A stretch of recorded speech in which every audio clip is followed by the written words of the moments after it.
Hello and good morning, everyone. Welcome to Live at the Waterhole. We're starting off at Okukuyu, and it's not for nothing. We obviously have our usual suspects, the springbok here at the Waterhole, but there's also a Cory bustard moving around. It's difficult to keep up with it, but hopefully we'll get another glimpse of it. It's sort of towards the left. We're quite close in as well, so it may be a little bit shaky, but we really want to give you that Cory bustard. There we go. Isn't that lovely? What a way to start Live at the Waterhole this morning. If you're wondering why this is so exciting, it's because this is the heaviest flying bird in Africa. Males can be about 12 kgs, females significantly lighter, more around 5 or 6 kgs. These are some big birds. This is the second time I've seen a Cory bustard here at the Okukoyo Waterhole. Oh, and it's having a drink. This is so cool. If this is the first time that you're joining us for Live at the Waterhole, welcome on board. We are live and interactive. You can send through questions and comments by heading over to our website and registering. Live at the Waterhole is definitely about finding gems like this Cory bustard that we don't ordinarily get to see.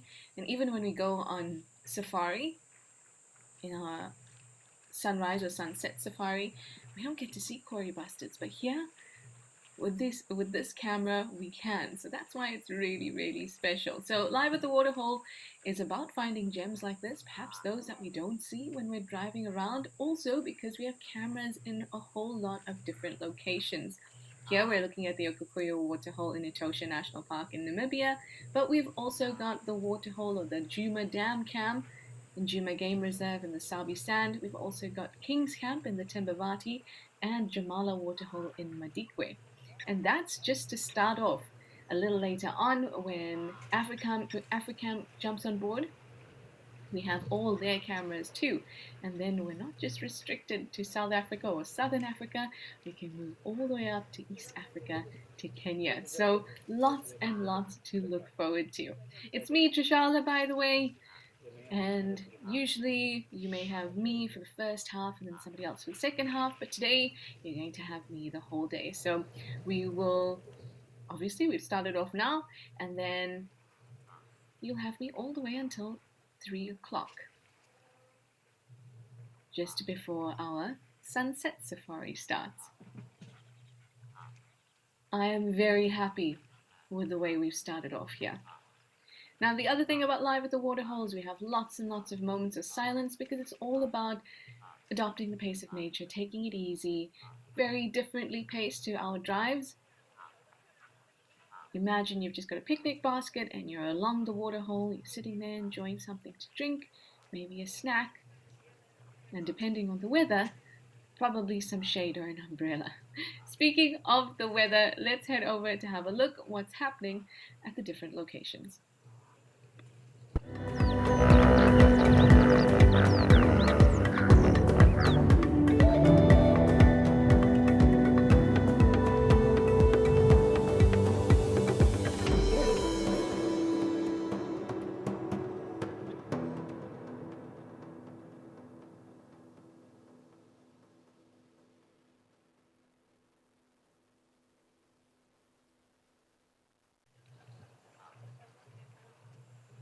Yep, definitely gonna need a patch of shade.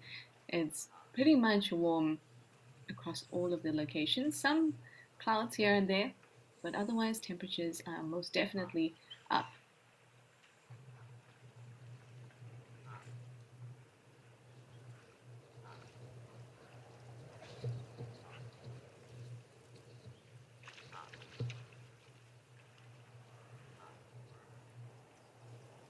Now, a couple things to just keep in mind here at the Okukuyu Waterhole, because I did say to you that we will be listening to sounds and sights, but of course you're welcome to send in questions and comments. That's why I'm here. Kind of think of me as a, air hostess. If you have any needs, I'm there. If you just want to sit back and relax, I can let you do that. It's just something to keep in mind at the Okukuyu Waterhole is that where the camera is positioned, the Okukuyu camp is right behind this camera, and there's a little deck there where People who come to visit the camp, other wildlife enthusiasts, they stand or sit to watch the waterhole. So occasionally you may hear the sounds of humans, kind of muted though. If it gets a bit too loud, then we'll move across to the other waterholes. But for now, let's settle in, let's enjoy the sight of the springbok, and think about anything you'd like to ask.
Oh, we're getting a really lovely close-up of these kudu as they drink.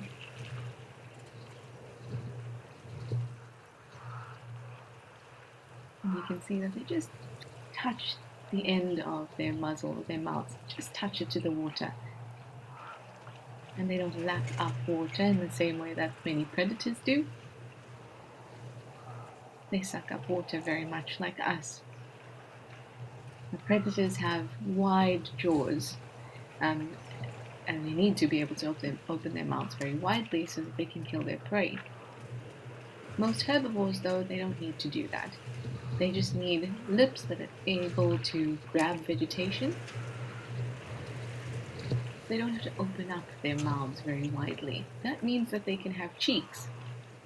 If you think about a leopard or a lion, and you think, well, they don't really look like they have cheeks because they've got the line of their mouth through it. That means they can't create a vacuum like we can to suck up water. But antelope, they can do something similar because they have complete cheeks.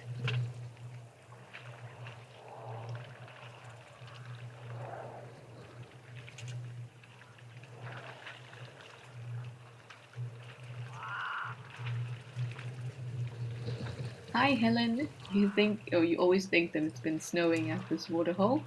It does look like that, especially if you're unfamiliar with this area, but all the white that we're seeing, and I'm sure that you know this, Helen, all the white that we're seeing is a result of the salt in this area. So Etosha National Park is characterized by quite a vast salt pan. And then that salt, once it evaporates, it still gets stuck onto things. And so the surface can look quite white, particularly in the areas that are close to the salt pan, like Okokoyo. And you can also see that right under, there's normal brown sand that hasn't been coated in the salt like the bigger rocks are that are right on the surface.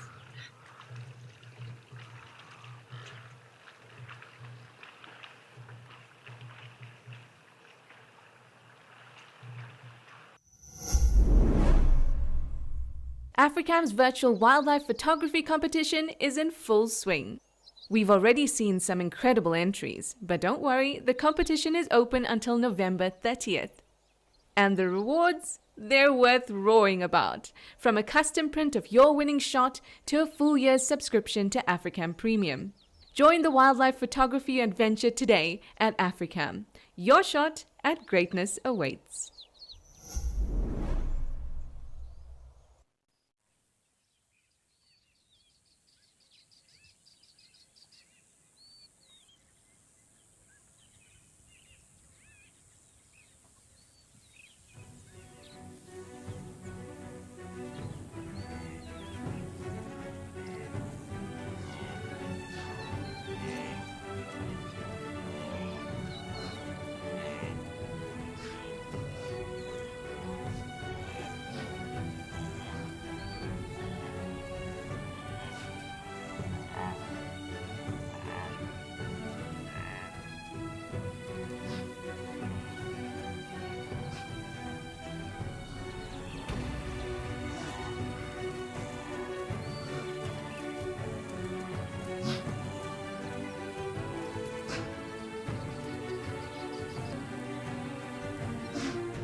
This waterhole is always so busy. Animals moving in and out. I find it very relaxing to kind of see the gentle movements of the herbivores here, particularly the springbok because they are so numerous. And most of the time they're not moving erratically or very quickly. And watching them stream in, stream out. Sometimes they occupy that little patch of shade. I find it really relaxing.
We've got a really lovely Kemsbok or South African oryx on this side of the waterhole. Most often we see them over on the other side where the other group is.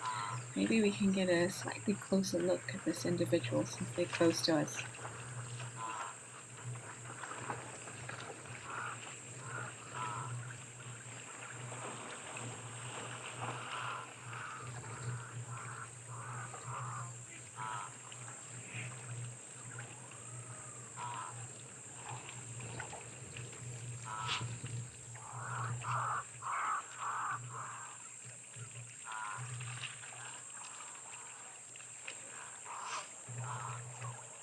I promise there was a Kemsbok there. It just moved away further to the right. As I said to you before, sometimes these cameras, or the controls for them, can get a little bit sticky. Occasionally they have a mind of their own.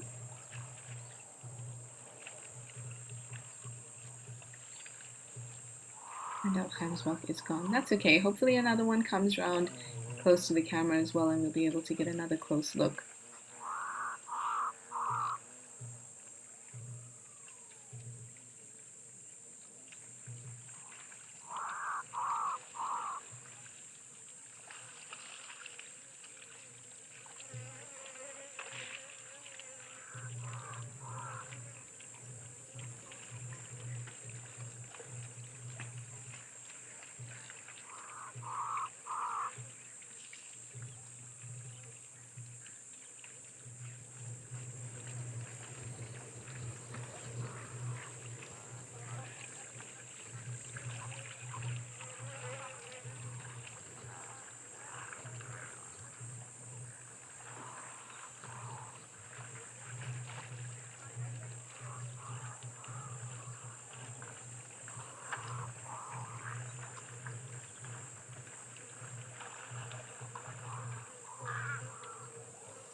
Hi, Niall. That's an interesting question. You'd like to know if these little groups of springbok that we're seeing, if they are separate or little springbok harems, as opposed to it being a single one.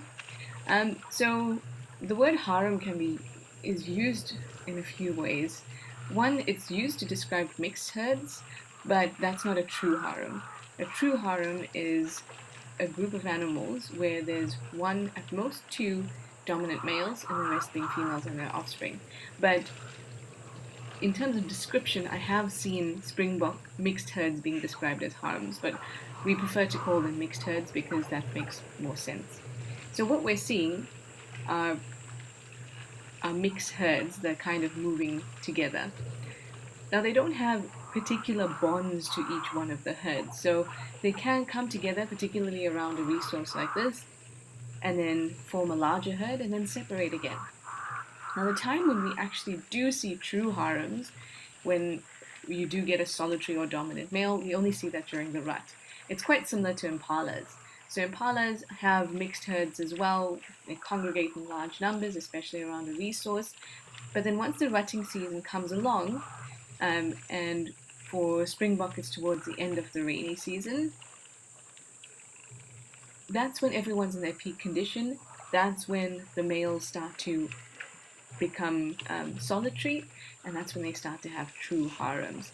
So now they're not in the rut. We're just going into the rainy season, so a lot of the females will actually be pregnant at this point and will probably give birth around November. Um, it's very much like impala, mixed herds, bachelor groups, and the fringes of those herds, all separate from the herds, and then only those solitary males and the true harems once the rut settles in. So what we're looking at here is just a few mixed herds.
We've got a nice group of wildebeest as well. Their color is so different compared to everybody else's, and they really stick out when they're in a nice thick herd like this.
Since we are going to be spending quite a long time together today, up until about 3 p.m., I think that in the last hour of our time together during Live at the Waterhole, we can have a little quiz about what we've seen,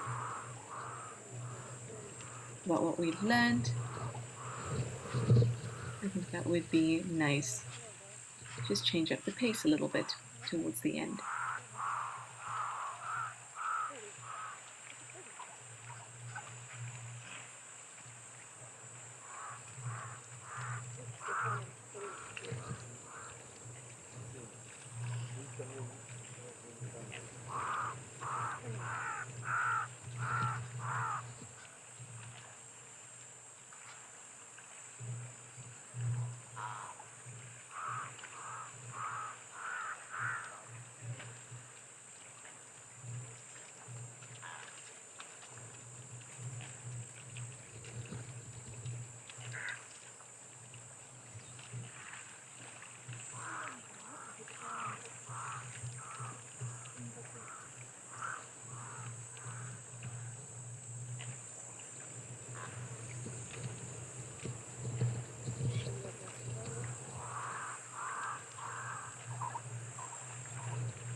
Hi, Lucy. We'd like to know if there are any impala at Okakuyu.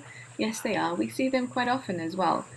Sometimes it's a little bit different, a little bit difficult to pick them out amongst all the springbok, but we definitely do see them. Keep an eye out for something that looks like a springbok from a distance, but is a little bit bigger and doesn't have the stripe through the middle. And then if you look closer, you'll realize that you're looking at an impala. If I spot one, I will definitely let you know.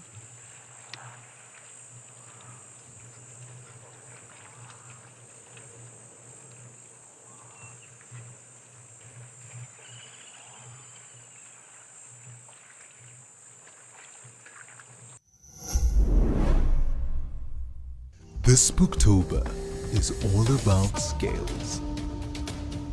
In honor of Reptile Awareness Day, WildEarth is hosting a fireside chat with James Henry and reptile expert Chris Cook. You are at risk of being bitten by. Come along as we talk all things reptiles and learn more about the scaly soldiers of the safari. Don't miss out. Watch it live on your nearest device.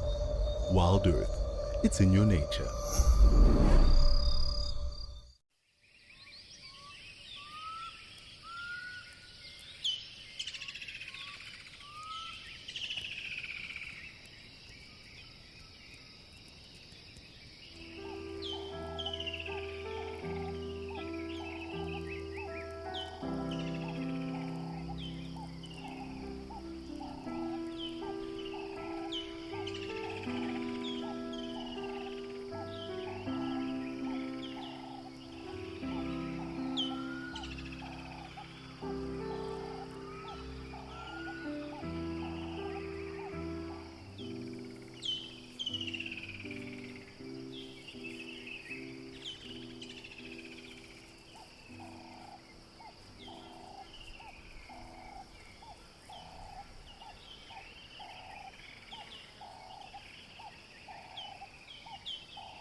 This is wonderful to spend this time here at Okakuyu Waterhole.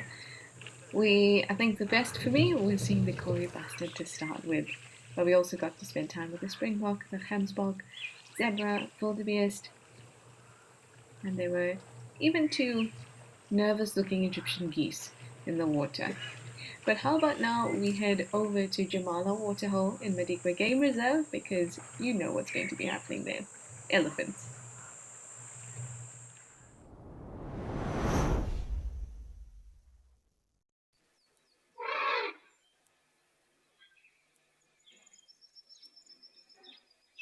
Oh yes, I'm so glad. So glad. I love to spend time with elephants. This is when I can really sink into it, really feel like I'm sitting next to this waterhole, just enjoying myself and listening to the sound and watching them. And what I love about when we get lots of elephants come through to this particular waterhole is that everywhere you look, if you watch a separate individual, they're doing something. Then you look to another individual, they're doing something different. So much variety in the behavior of elephants at this waterhole.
So much shouting. Again, not just things to look at, behavior to look at, but sounds as well. I wonder if they're reacting to the movements of the baboons.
Hi, Shiloh. You'd like to know why do elephants sometimes walk backwards? And we did see one walk backwards for a couple seconds there.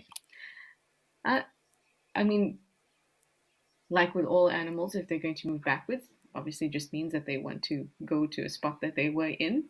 And especially for a large animal, it would be easier to take a few steps backwards than to turn their bodies around.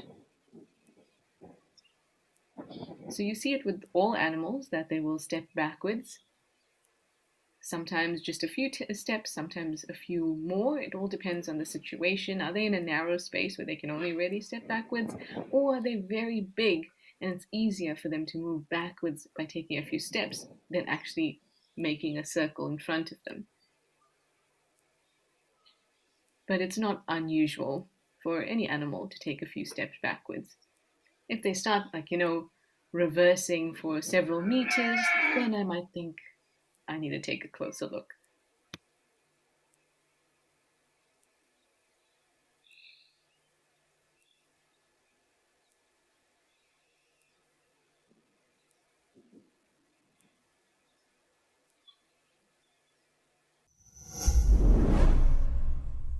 Have you ever wondered what it's like to be the man behind the lens? Come along and join our expert naturalist, James Hendry, for a photography hangout.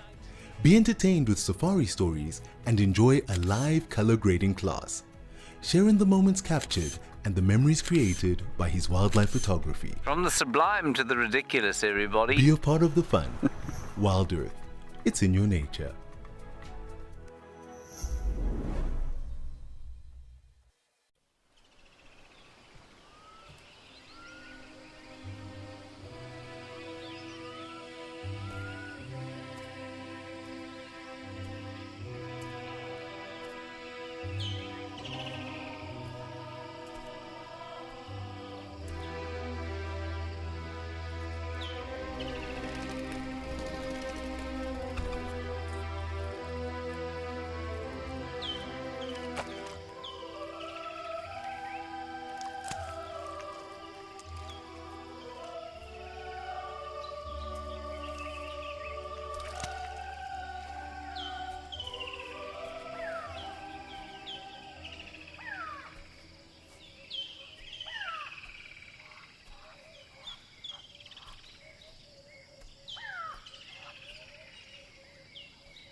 It's so nice to see even the littlest ones getting access to that pipe that's feeding the water into the Jamala waterhole.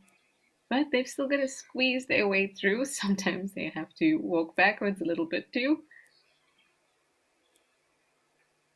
just so they can get themselves in and out.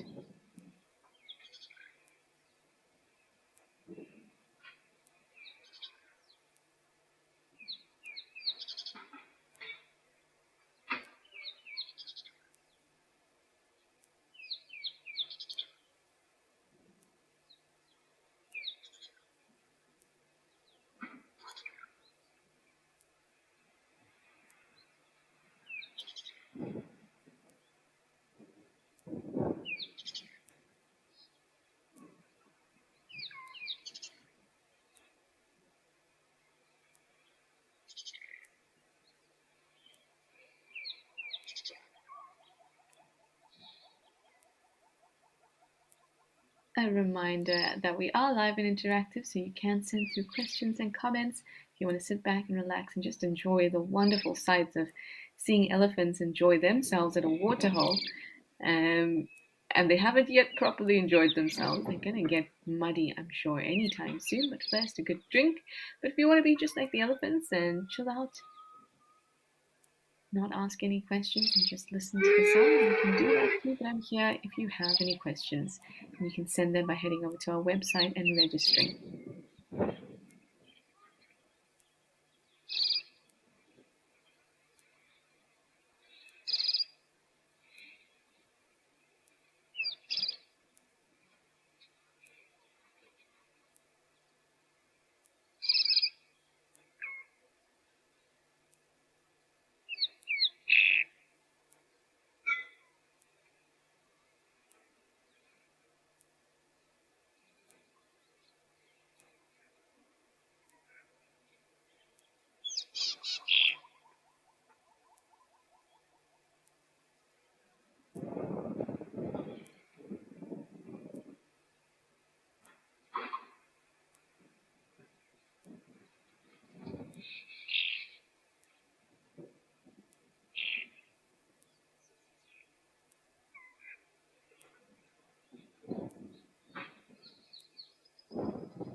That's a really interesting question, and one that I have looked at before, or rather have read about cancer in animals before, particularly with elephants. And so you wanted to know, do animals get skin cancer?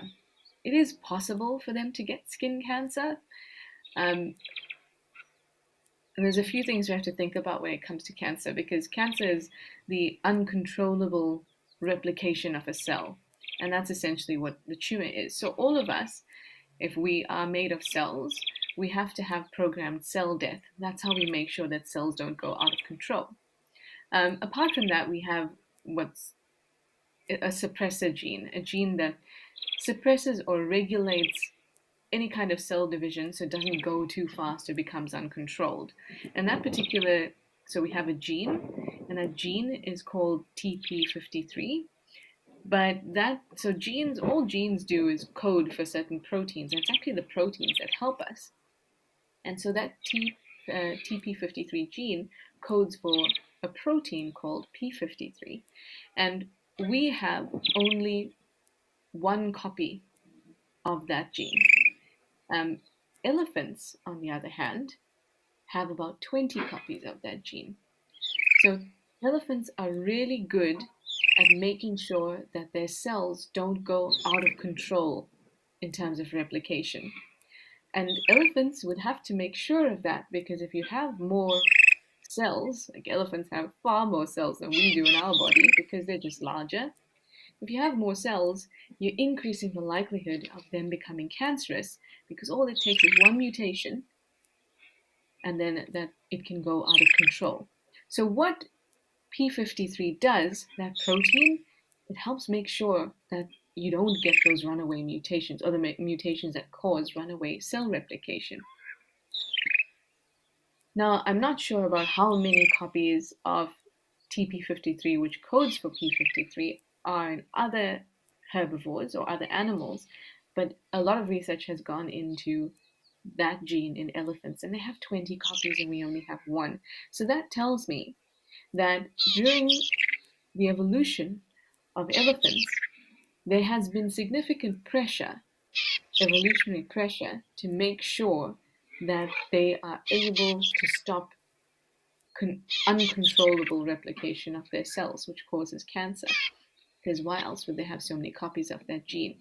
So while it is still possible that an elephant may get cancer, the likelihood of it is far less than us. Now, whether that applies to other animals too, I'm not sure, because I don't know how many copies of that gene they have. And they may even have the gene, but there may be a mutation that causes them an inability to create the protein. So there's lots of points of potential failure. But I can't speak to elephants, and I can say that with elephants, the likelihood of them getting cancer is far less than, say, us with our just single TP53 gene. And this also makes sense. Animals spend such a long amount of time, their entire lives are lived exposed to UV radiation. They've also, the majority of animals, have some kind of covering, whether it's scales or feathers or fur, they have some kind of covering. We've pretty much lost our coverings. We've just got some hair on our head, which is very important because the head is the part where the sunlight and UV radiation strikes first. So we do still have hair on our head.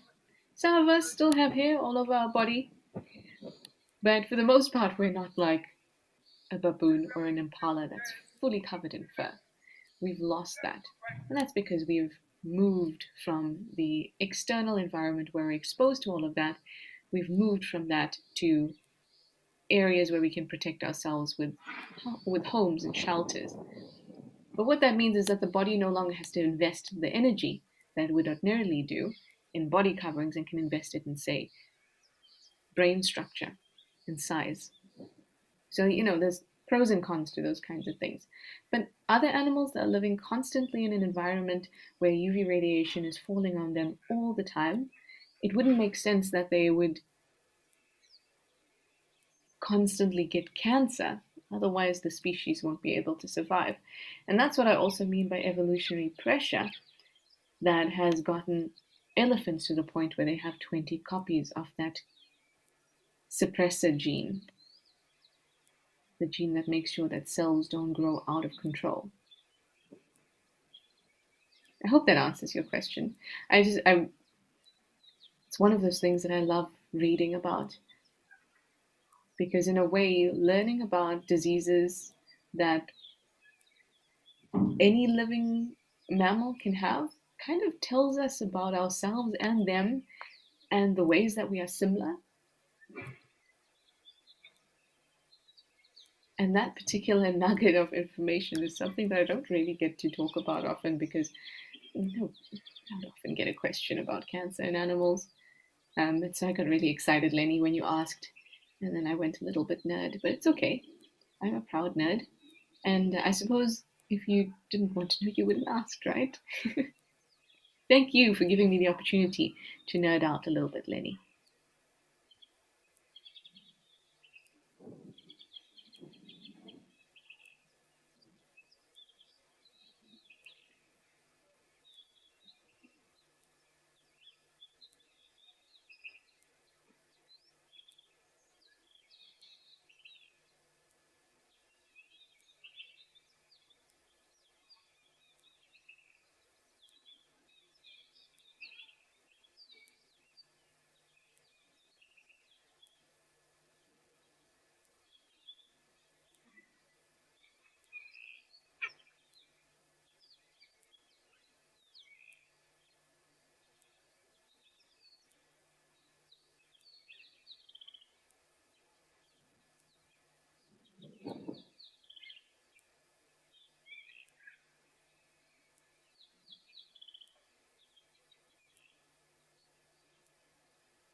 Thank you, Jive Bunny. I really, really, really do enjoy science. Um, it's a way for me to feel very connected to planet, and not just the planet, the universe. I love astronomy. I like physics. I like chemistry. I like it all. And the thing is, when you work with wildlife and you actually have the opportunity to live that kind of information as opposed to just read it, you really see how all those different faculties of science come together.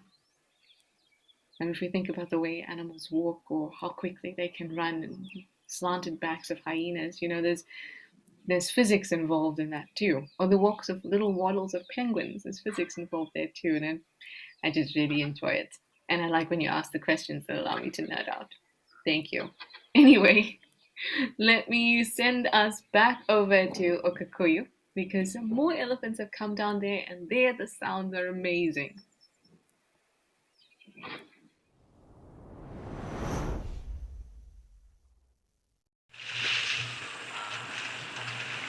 Oh yes, love it. Everyone's right in there.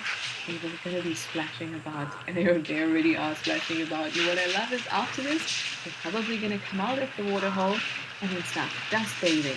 So lots to look forward to here at Etosha National Park at the Okakoyu Waterhole.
Welcome to Destination Safari.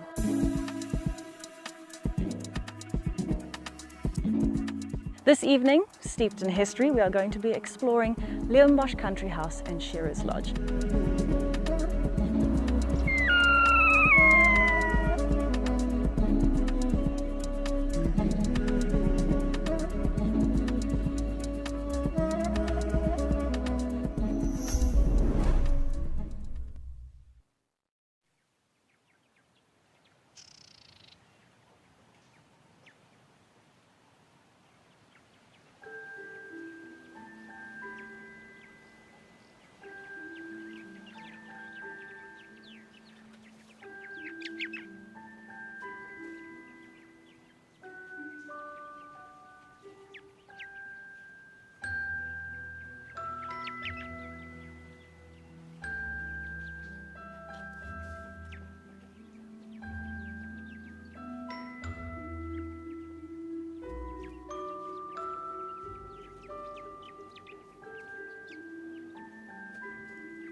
And just like that, they're off. We still have one straggler having a bit of a drink, but the rest have decided to move off. Thankfully, I think, because there's a nervous-looking giraffe that wants to make its way down to the waterhole.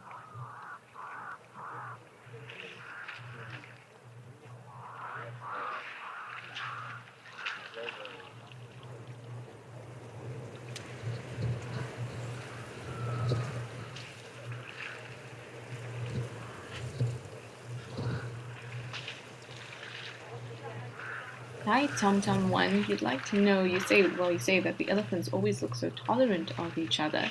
Is that always the case? It's not always the case. The majority of the time they are very tolerant of each other, and that's because obviously they have these close family groups, these herds that are made up of females and their offspring. They're also intelligent. Emotionally, we know that they create strong bonds.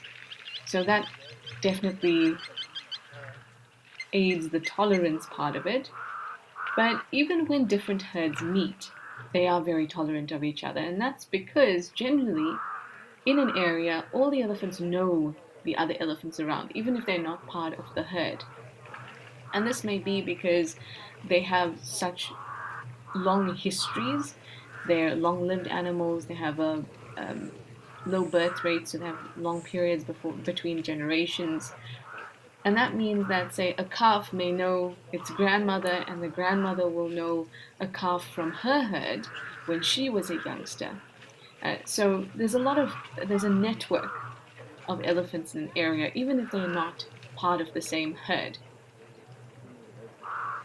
And I suppose when you know another individual, even if you don't know them well, but you know of them, or you've heard them talking before, because remember they communicate over long distances, then they can become a lot more tolerant. Apart from that, it's really difficult for elephants to sneak up on each other, apart obviously from their size, but they're communicating infrasonically in ways that we can't hear, so they know what's going on around them.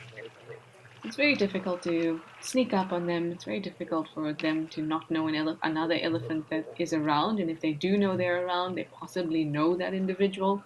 If they don't know them, it's still not a surprise because they know that individual is around. So all that helps with tolerance because essentially it's giving them information about their surroundings and the other individuals in an area. If they find that it's an individual that they are having a spat with, because that does happen, some elephants will have arguments and be intolerant of some others in the herd, and we'll talk about that in a moment. But essentially, they have so much information and they are relatively intelligent. So that means that they can make judgments in a way, in their own way, not in a human way. And they can avoid an animal if they want to, or they can approach it.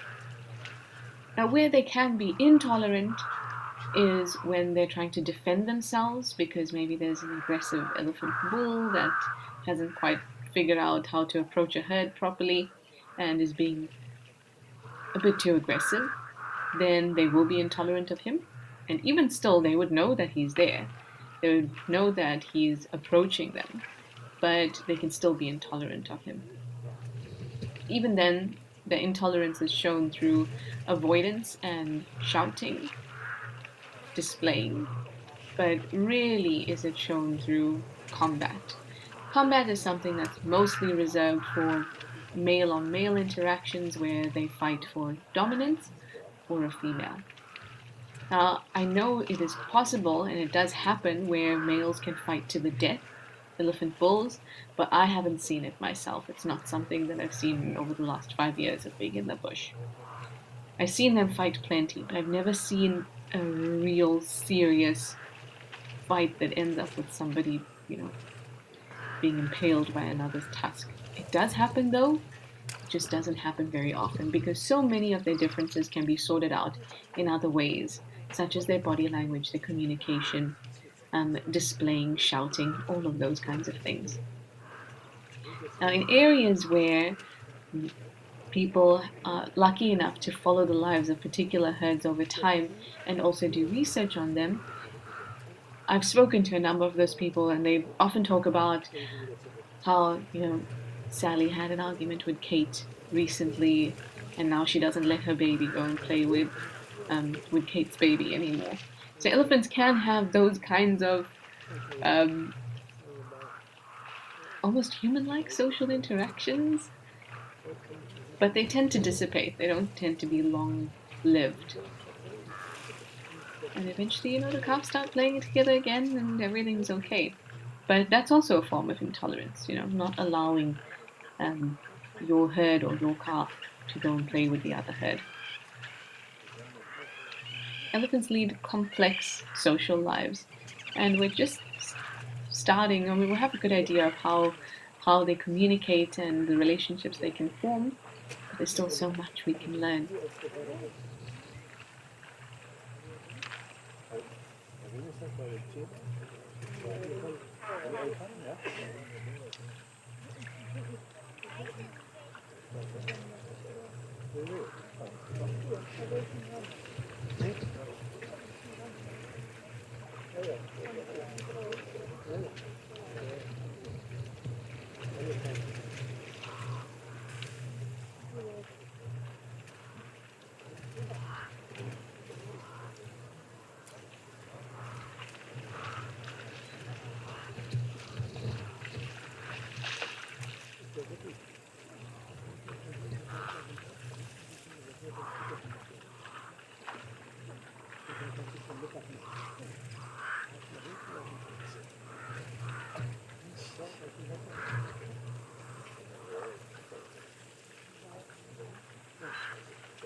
Mais louco, senta. Senta, de vida. Usa a mão aqui para não entrar em vida.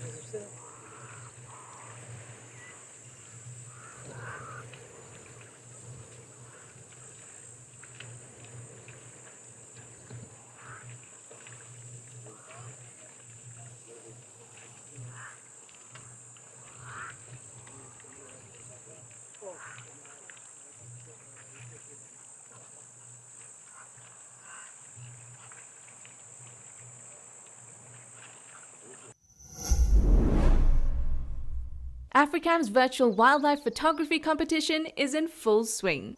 We've already seen some incredible entries, but don't worry, the competition is open until November 30th. And the rewards? They're worth roaring about, from a custom print of your winning shot to a full year's subscription to Africam Premium. Join the wildlife photography adventure today at Africam. Your shot at greatness awaits.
but we don't like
I think this shows that if you really want to clear a room, get some elephants in. That herd of elephants, when they came through, everyone else moved away, let them do their thing. Now that they're gone, we're starting to see the waterhole filled up again with the usuals. Springbok are back, zebra are back, the gemsbok all coming through there on the right, and of course, the giraffe, who is looking very anxious. They always look like they have a little bit of social anxiety. And I think that given their height, there's just so much more to take in. You know, if you can only see a little bit, then once you've assessed the little bit you can assess, you can be happy. Because when you have so much more to assess, you constantly want to have a look around for danger.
And it's time for us to welcome Africam on board and their glorious cameras. We're going to see variety in both habitat and biodiversity across Africa now, and I can't wait. Hopefully, we'll get to start off with one of my favorite cameras, but for now, let's just welcome them on board.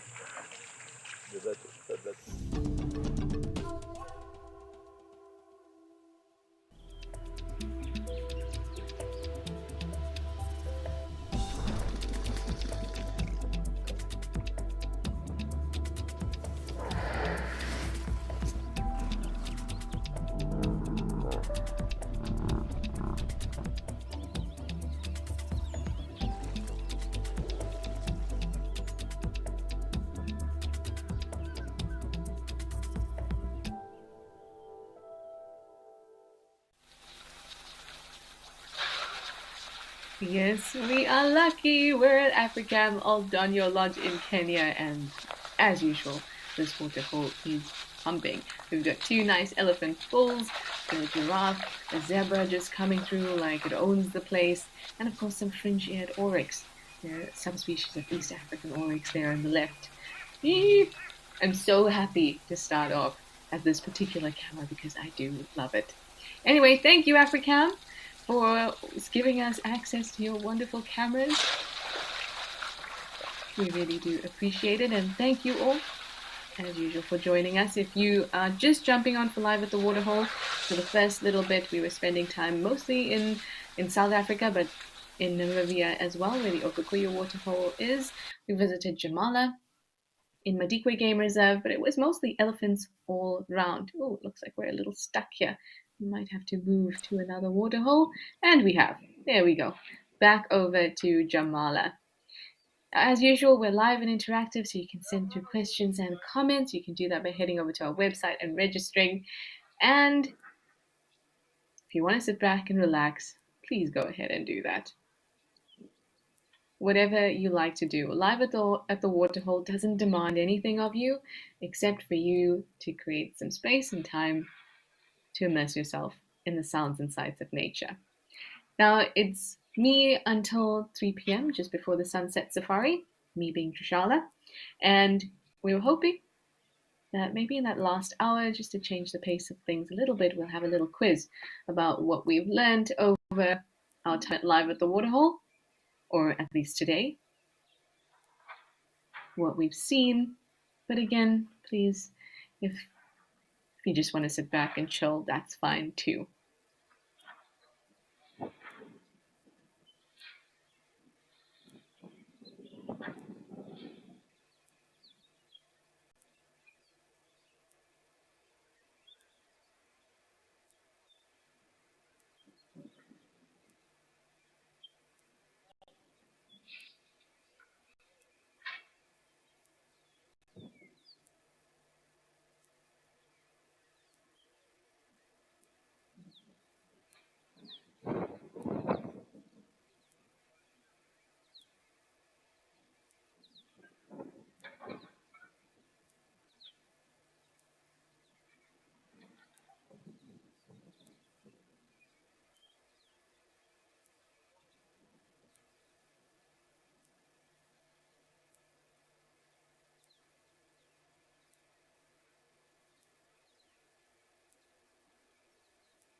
As usual, this is beautiful, but let's head back over to El Doño. Things seem to have stabilized a little bit.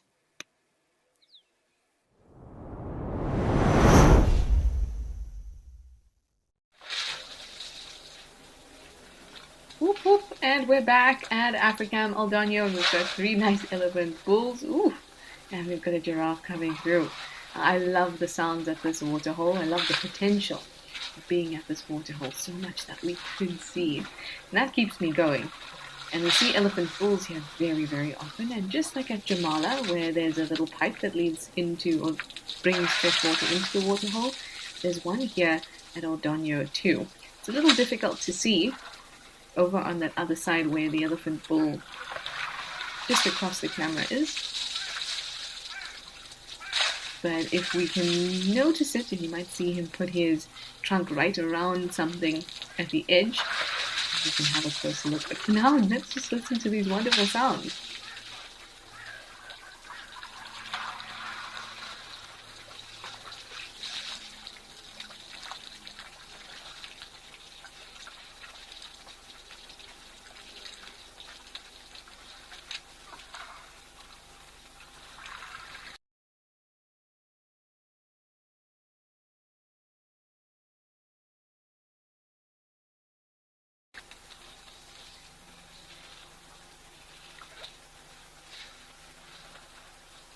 Apologies for that little glitch, but we seem to be fine.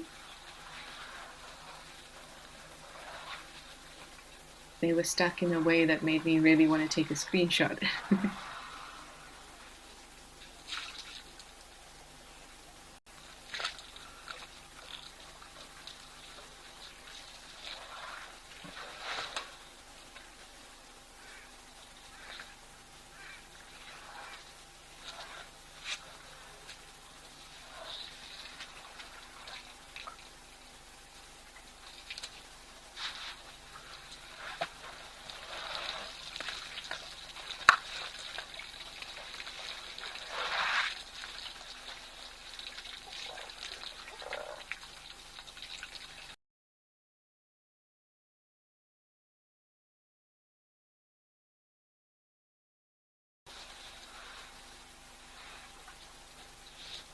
Remember that the giraffe that we see here is the Maasai giraffe, but you'd also get the reticulated giraffe in Kenya, just not usually around these areas. You might even get the Nubian giraffe. The Nubian giraffe used to be called the Rothschild giraffe, but their populations are kind of fragmented, and kind of western central as opposed to this area in Kenya.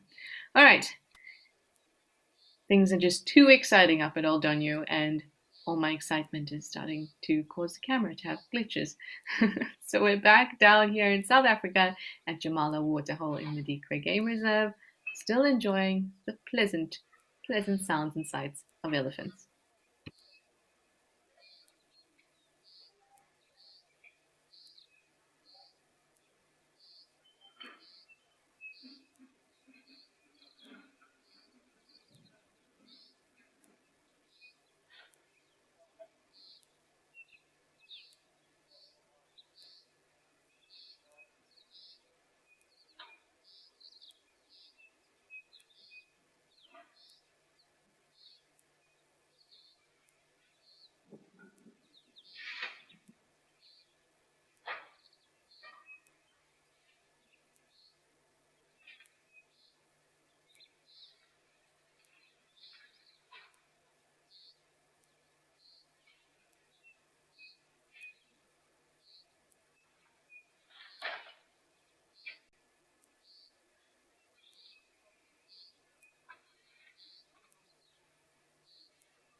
Hi, Starbuck. That's a really interesting question. I love this.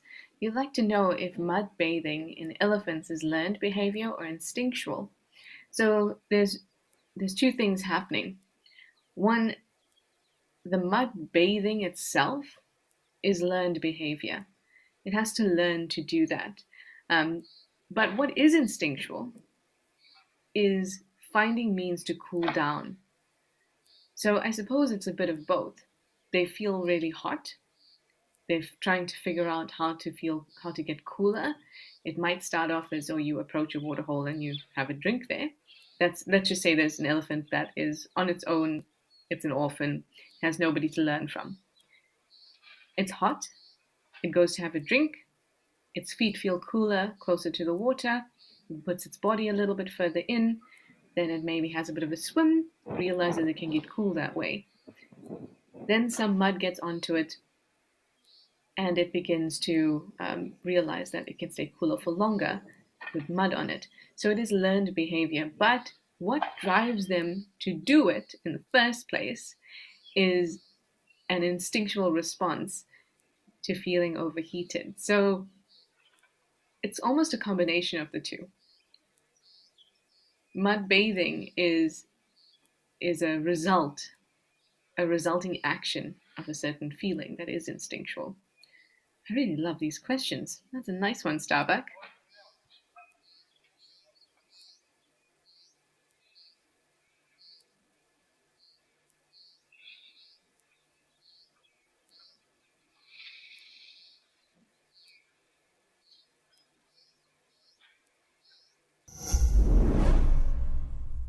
It's time to tap into your owl-like wisdom and elephant-like memory.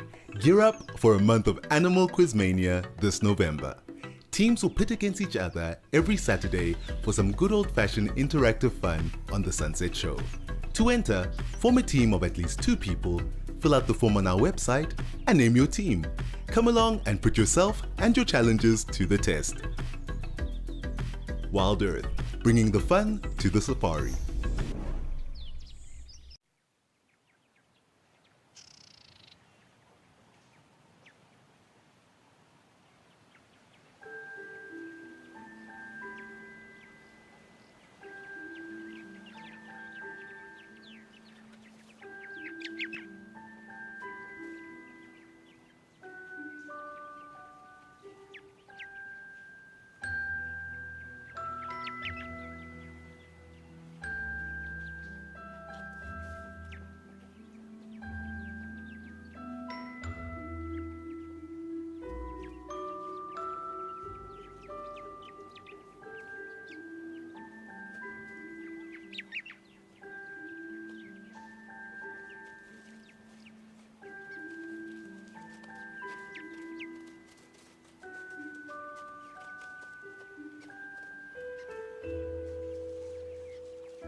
Remember that we may hear some of those construction sounds because they are doing some renovations at the Jamala Lodge. And this elephant bull looks mildly interested in the direction of those sounds. But for the most part, I think eventually those cows and their youngsters got a little bit tired of him hogging the pipe that leads nice clean water into the waterhole. Because he looks a little irritated. His head is up, he's swinging it around. He looks a little irritated.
Yet again, it seems like the elephant bulls have bullied everybody else away from the nice pipe full of great fresh water.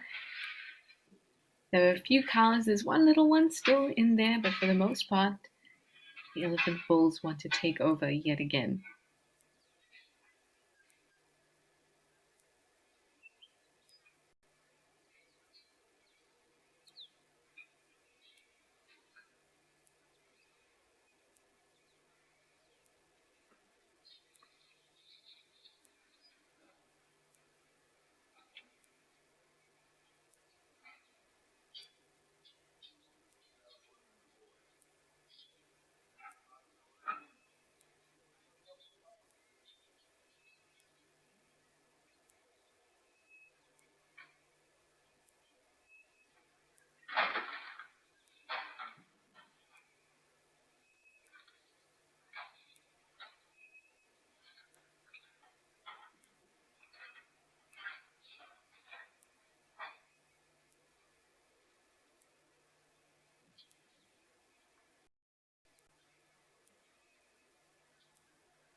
Elephants all around.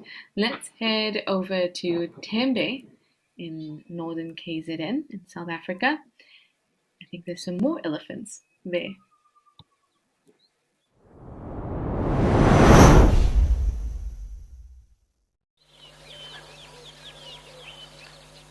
Oh, most definitely. Here we are at African Tembe, and the elephants are having a great time. It seems lots of energy.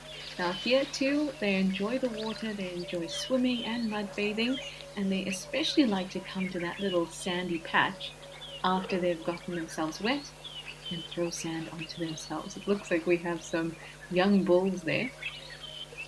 Now, they can be very entertaining. They cause a lot of trouble, because they're starting to feel the surge of adulthood, but yet they are still not quite adults. It's very entertaining to watch.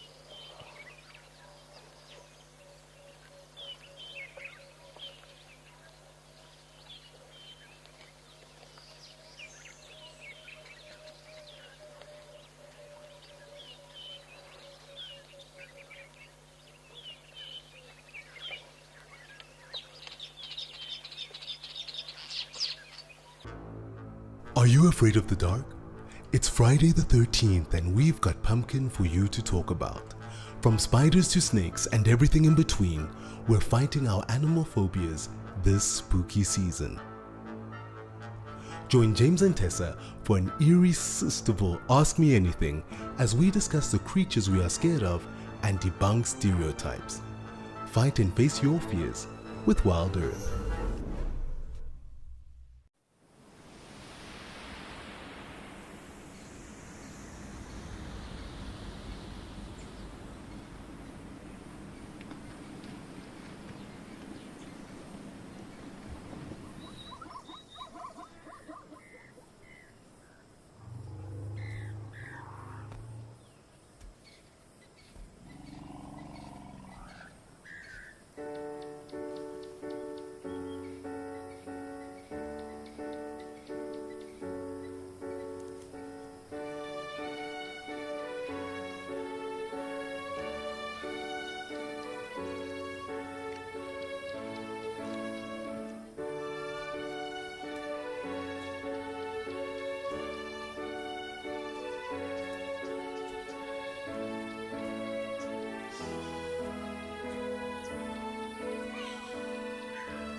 Such beautiful sounds, and as you can see, these bulls are giving each other a go quite a lot. Now this is all playful. If it was serious, you would definitely know. This is just them sizing each other up and also testing their dominance. The dominant bull asserting his dominance. Lots of social interactions are taking place and lots of things are being figured out by them play fighting. Also, I wanted to point out that here at Africam Tembe, we're in KwaZulu-Natal, which is my home province, by the way, and look at how different it looks to everywhere else, or everywhere else in South Africa that we have the cameras. So we've spent time at Jamala Waterhole in Madikwe Game Reserve. That's in the northwest province of South Africa. We spent time in Okakoyo, but that's in Namibia. But if we go over to Juma, which is in the Sabi Sand, which is in the Mpumalanga province, or King's Camp, the same, you'll see it looks quite different. And then KZN, or KwaZulu-Natal, things are so lush and green. It is so tropical. It's humid. There's rain. There's heat. It really is. It feels like a paradise for plants in KZN. And I think that all this greenery proves it. Lots of movement now. These elephants are telling me, forget about the plants, look at me.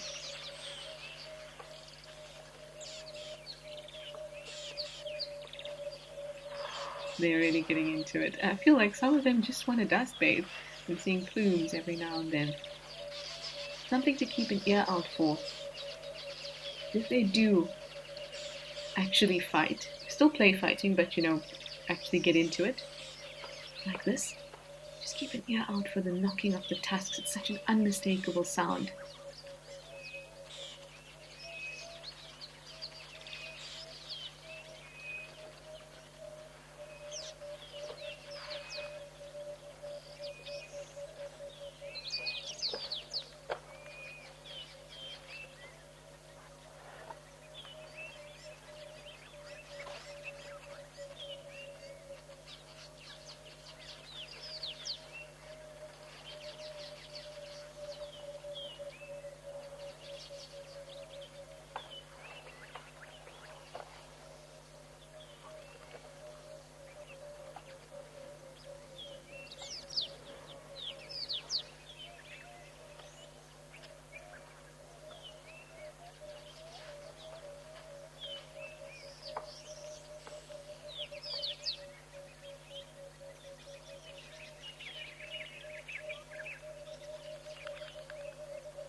Hi, Caroline. You're looking at that water here at Tembe that is very much filled with things that don't look very clean. Like you say, it's gunky water.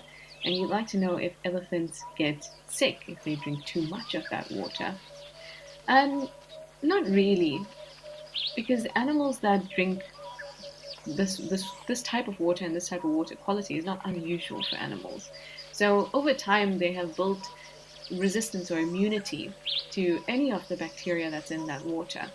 Now, what can be problematic is if there's a sudden change in the amount of bacteria, like if there's algal blooms or something like that, or if the water becomes really anoxic, so the oxygen gets used up in the water, then drinking too much of that water may result in them not meeting their needs from the water because there isn't a lot of oxygen in it. But then also from just the bacteria part, if there's an overgrowth of bacteria, it could affect elephants.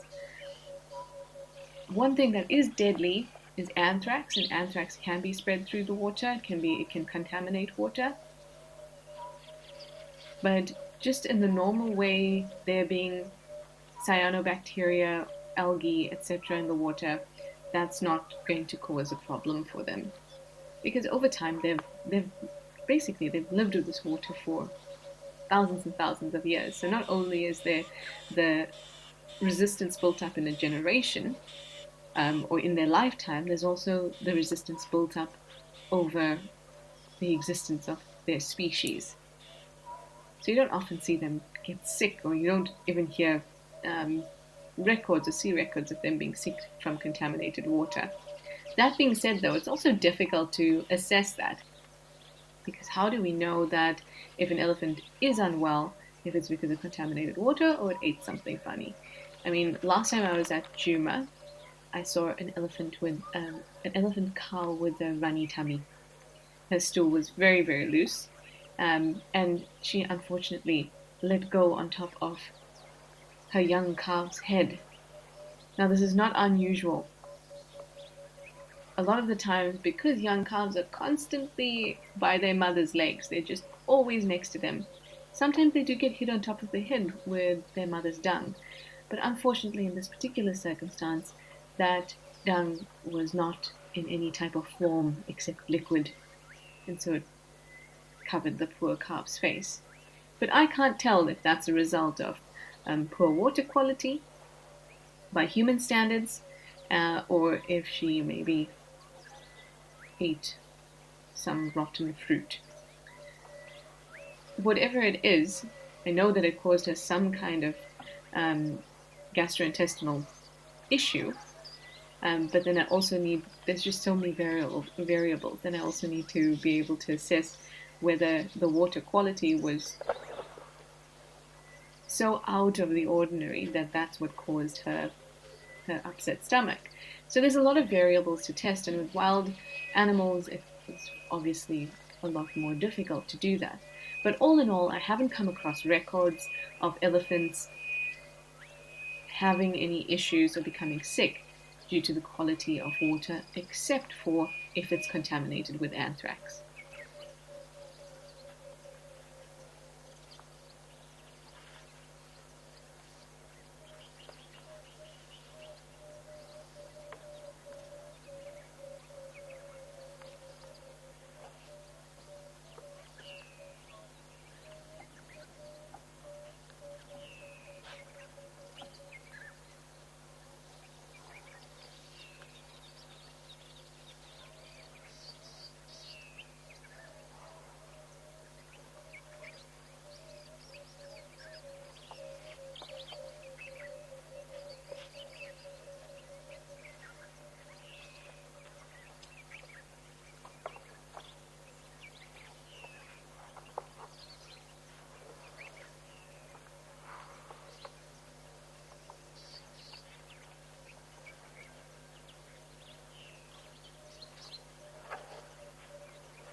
on safari.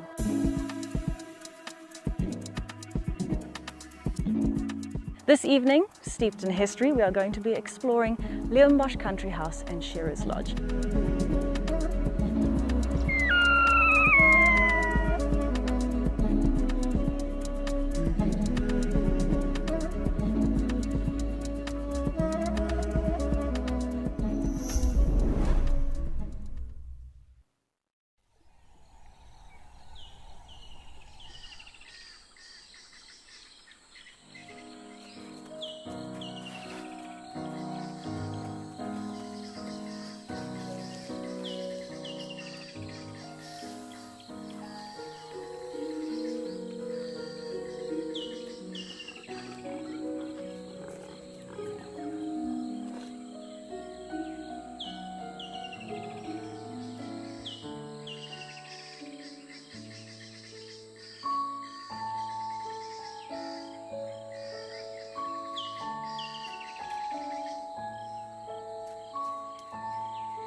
Now, this would normally be the time that I would hand you over to someone else, but alas, you're stuck with me. for the rest of life at the Waterhole. Remember that you can ask any questions that you have. You can send your questions and comments by heading over to our website at the registry. Our elephants have decided to now fight out of our view. That's okay. Hopefully they'll come through that gap. Yes.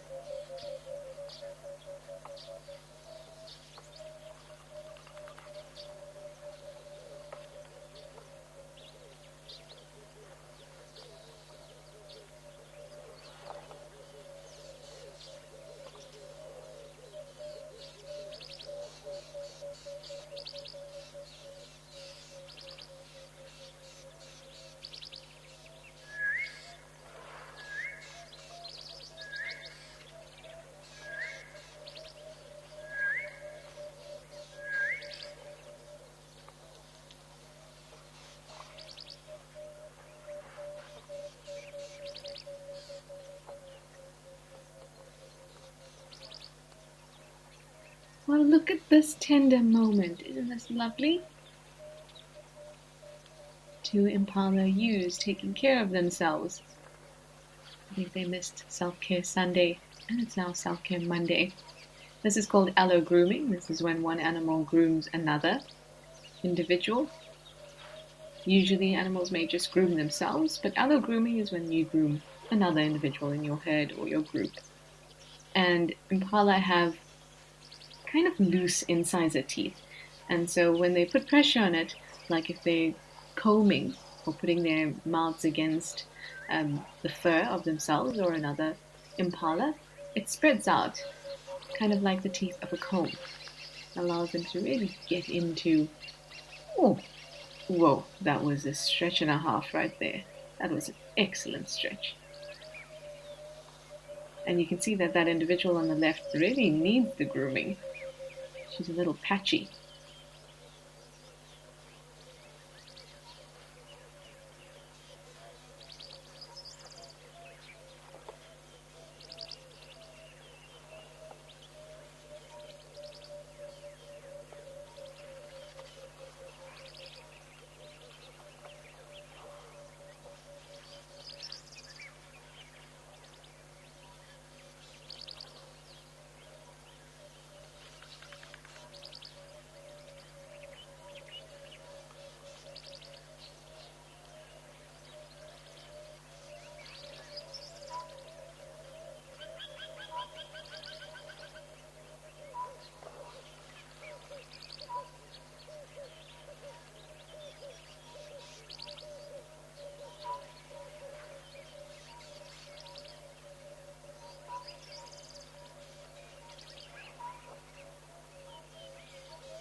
How about we move to one of the other awesome Africams? We're just having a quick look here. You can see her belly is kind of contracting a little bit. Now, all these ewes are likely to be pregnant and going to be giving birth soon. I don't think that's the baby moving. I think that's a little bit of discomfort. Yeah, even the other ewe was doing the same thing. Anyway, like I said, let's move over to Africam's Olifant's River Cam and see what's going on there. Perhaps some crocodiles, maybe even some baboons.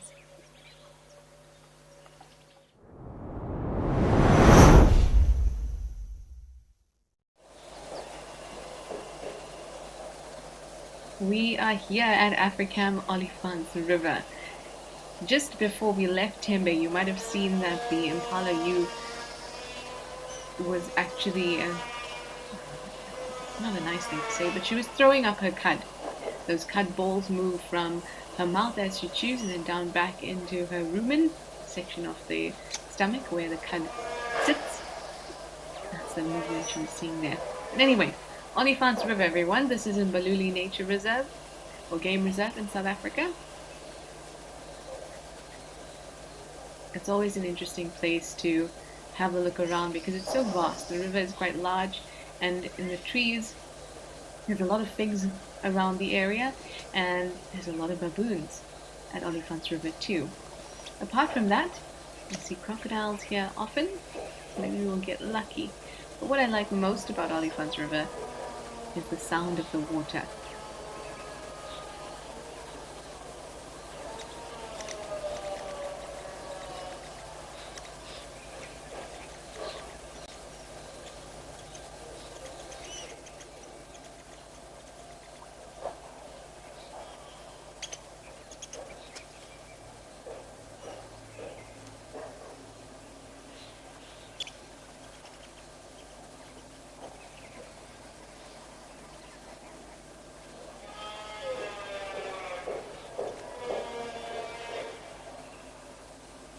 But there's also some construction happening on this end, so you're going to hear that too. So that means that we can't hear the river too clearly. Hopefully we'll be able to see a crocodile in a little bit. They hang out on the banks of the Olifants River. We see nyala around here and bushbuck as well, so something to keep an eye out for.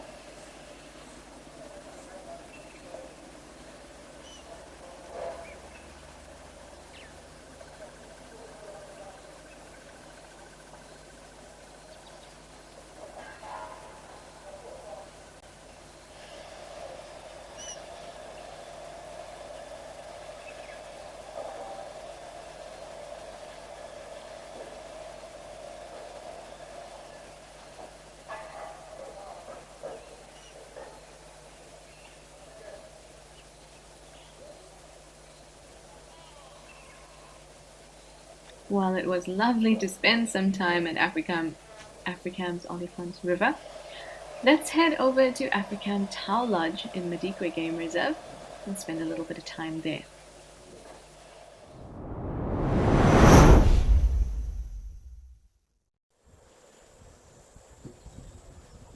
Oh lovely, we have some water back here at Africam Tau, and just like the elephants were doing yesterday, Wildlife photography competition is in full swing.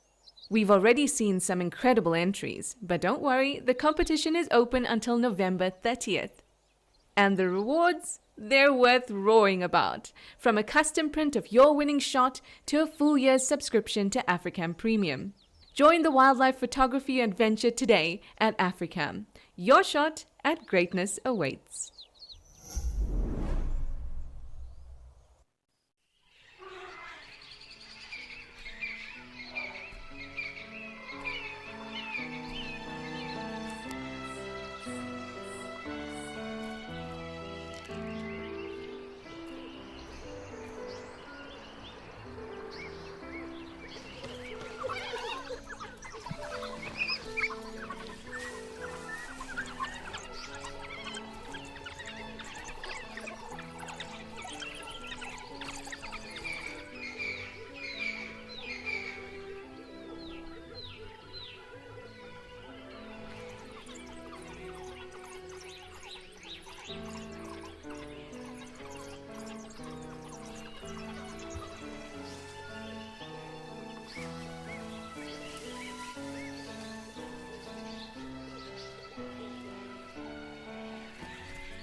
In the background there, just behind the water buck that's straight in front of us, you can see there's a very dark duck-looking animal. Looks like a spur-winged goose. And then all the way on the other side, you can see the Egyptian goose.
I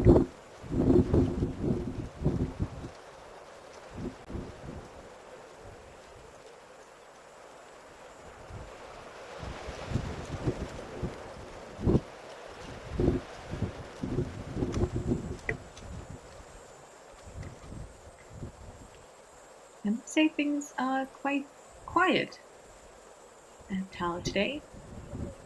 We've been having elephants non-stop at this waterhole for the most part. Definitely for the last few days that I've been doing live at the waterhole. But today things are much more quiet. Got an impala way in the background. We've got the spur-winged goose, white-faced whistling ducks. Oh, we've got a blacksmith lapwing.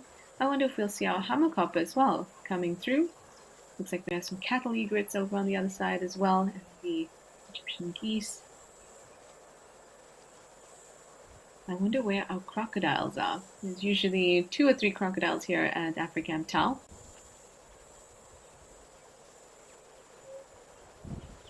They can be difficult to spot though because they move through this muddy water, and then when they come up onto the banks, they look just like the bank.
Often, especially at smaller waterholes where they can be very muddy. This is a lovely view.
Hi, Benny. You'd like to know if there are crocodile species that can tolerate salt water. Also, just for a moment, look now that we've zoomed out how small the crocodile is there. Yes, they are. There's the saltwater crocodile, that is known to inhabit salty water. But all true crocodiles can tolerate salt water to an extent. It's just that the saltwater crocodile is specifically adapted or well suited to living in salt water. But all true crocodiles, so that's true crocodiles exclude alligators and caimans, all true crocodiles possess what's known as lingual glands. So those are glands that um, can excrete salt out of the crocodile.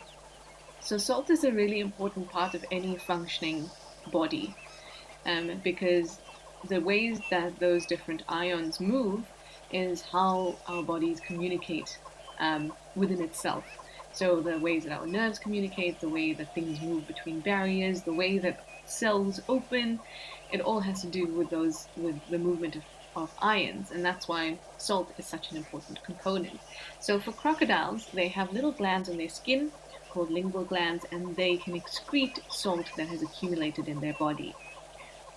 Now, a Nile crocodile, like the one we were looking at, it also has those glands, but it doesn't exist in salt water.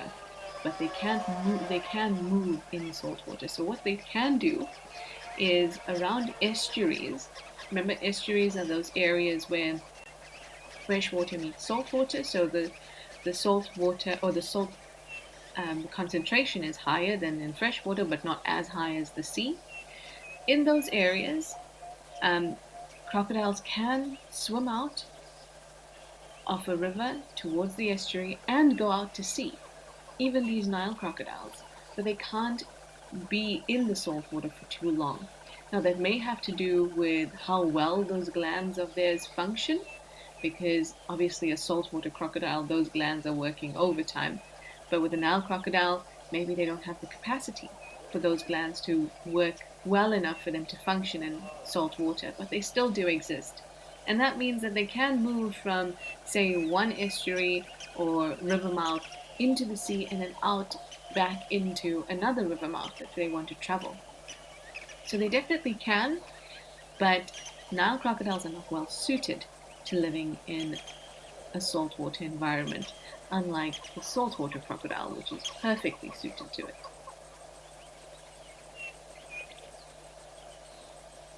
It is so still. How this crocodile is just basking, just catching some light. I was about to say rays of sunshine, but I don't see too many rays of sunshine. But even still, it would be nice to have that warmth, the warm air on its body. And even though there's no direct sunlight, there's still a lot of light, and that is going to help warm up the crocodile.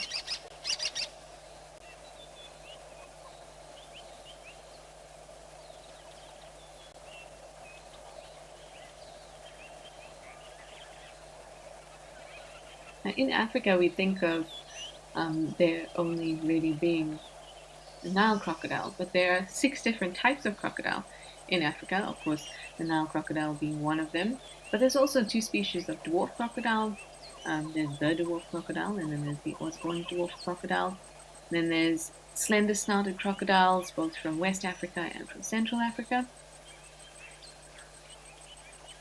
And there's also the West African crocodile. So 6 different species of crocodile in Africa. But the Nile crocodile, is the most impressive one and often gets most of the attention.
It was very nice to chat about crocodiles here at Africam Olifants River. I just can't say Africam and Olifants River together, can I?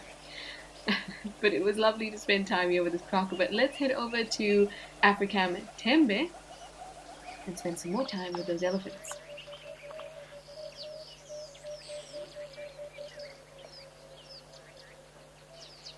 They look very, very active. We've been watching them for some time, and we have been seeing a lot of movement, a lot of play fighting in this bachelor herd, and they still look like they're at it. You can see that they're not relaxed. Their heads are slightly risen. They're facing each other. I think we're in for a little bit of action, playful action, but action nonetheless.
This Spooktober is all about scales.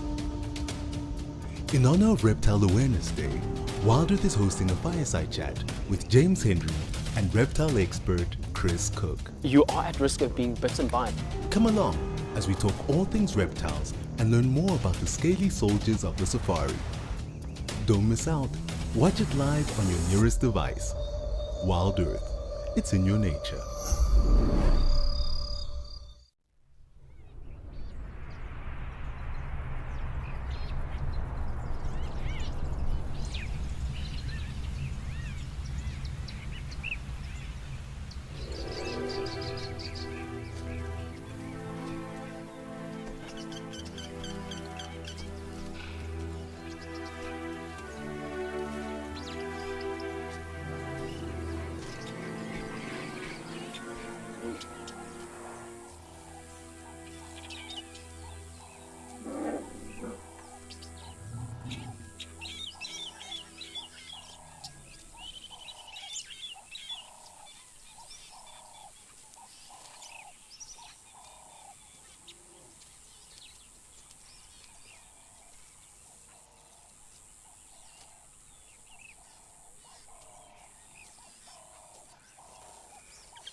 Well, things have calmed down just a little bit here at Africam Tembe, and now the elephants are up to their usual business, mud bathing, having a drink.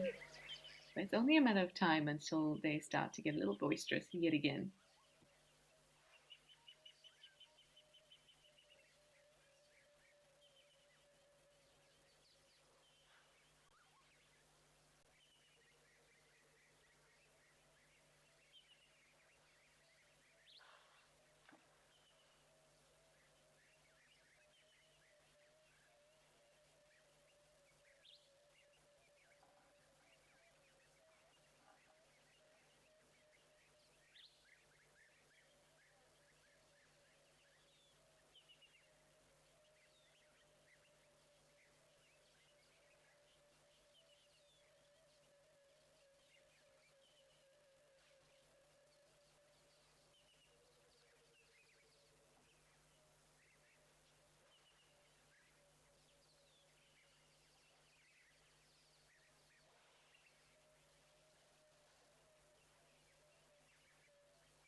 Oh, I do love elephants mud bathing, but let's head back over to African Maldonado Lodge in Kenya. There's some giraffe having a drink.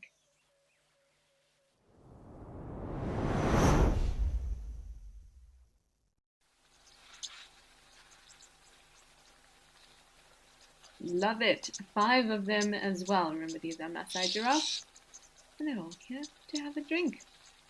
The sound at Old Donyo is just, it's spectacular, but also I didn't realize I was feeling this way, but looking at the last few camps we were at Africam Tembe and also Africam Olifants River, it was a little cloudy. And now that we're seeing the sunshine on the backs of these giraffes, it's making me very happy.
We've got some oxpeckers as well, making themselves very comfortable on the giraffes. The red-billed oxpeckers. Oh, look at this one checking out the giraffe's mane there. And up they go.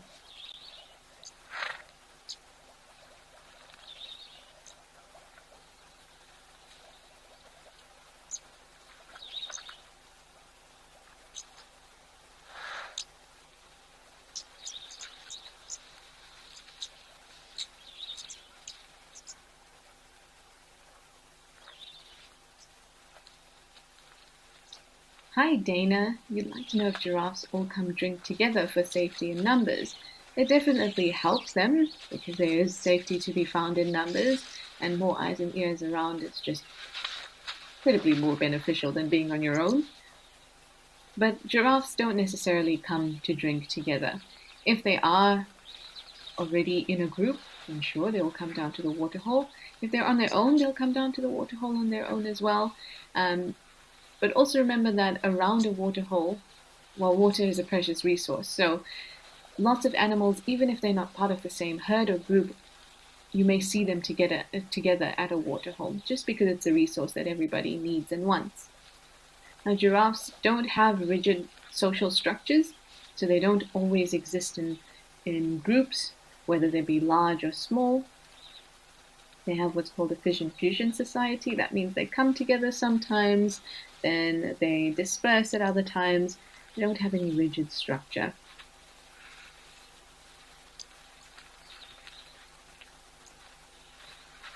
Now, if it's a bachelor herd that's come together, looks like there's definitely a cow or two here, though. The two individuals on the right that are standing still, they look like bulls. But as you can see, that other giraffe has moved off. Maybe she just came down for a drink. It's not actually part of this group. But having other animals around is very beneficial, like you say, Dana, for safety. But they don't necessarily form groups just with the purpose of coming down to have a drink so that they can be safe.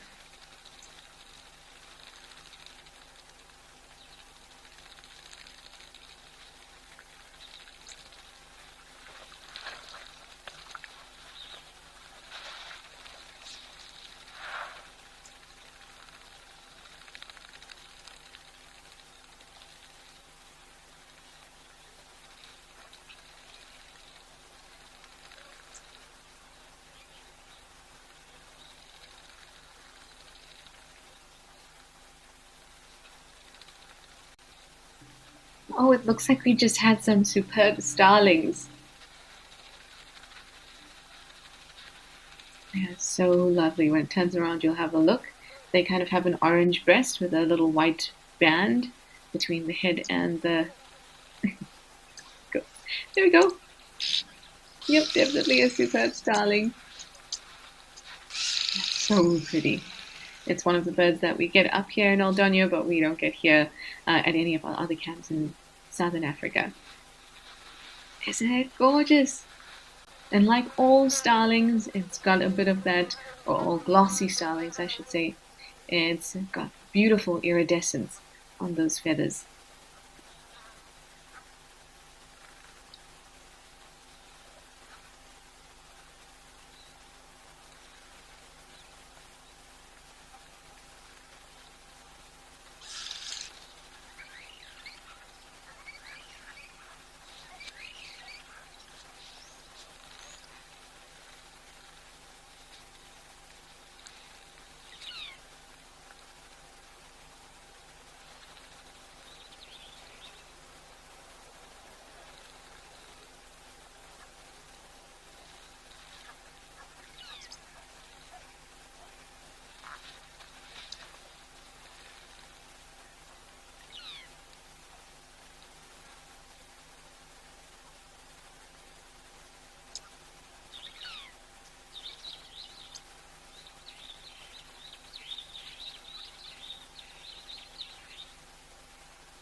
Always something happening here. We have some zebras coming down now as well.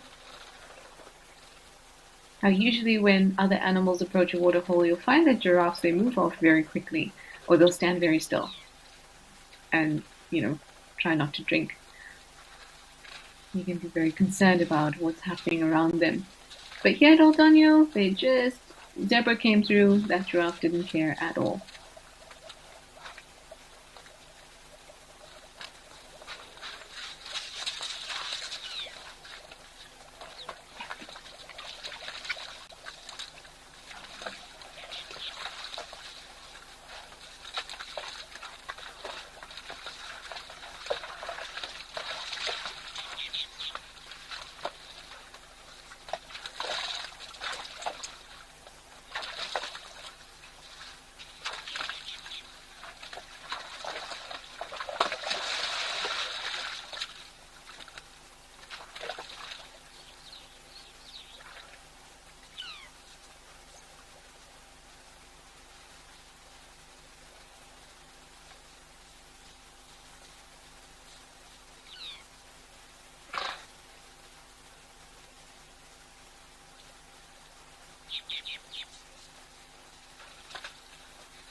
And behind the lens. Come along and join our expert naturalist James Hendry for a photography hangout.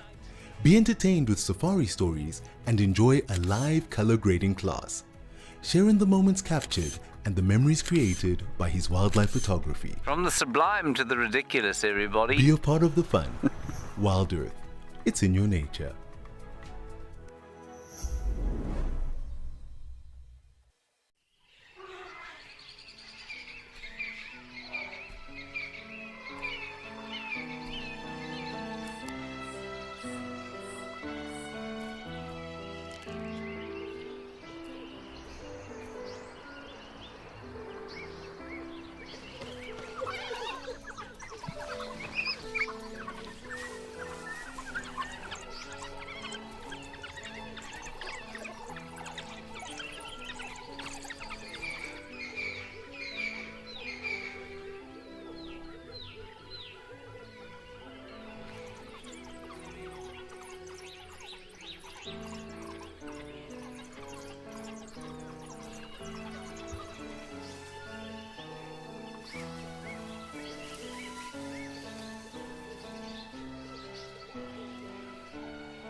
And we're back at Jamala. We've got one elephant and some zebra. Doesn't look like the elephants took over the waterhole. You can see the waterhole has settled. You can actually see bits of water. It isn't super muddy like it was over the last few days when all the elephants were busy rolling around and getting that mud all over them. But I still do have a hope that they will. And I also don't know if it's just me or does the water level look a little higher. I don't know. I'm going to keep an eye out on it.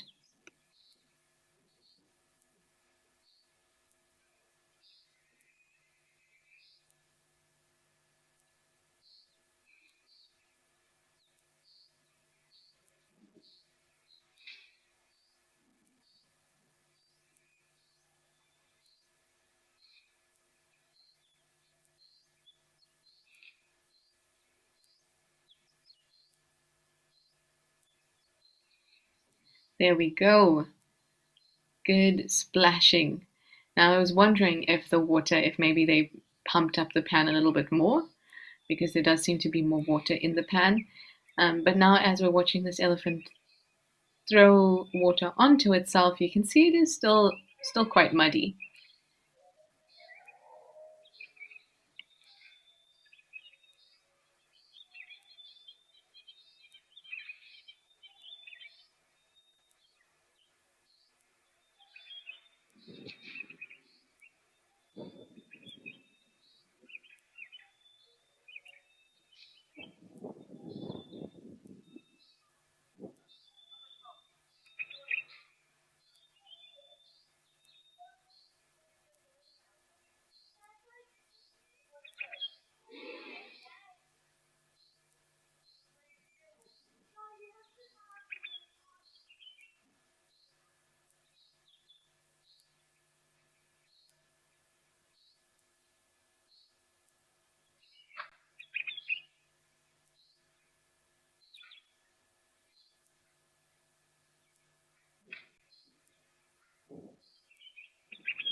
Shame.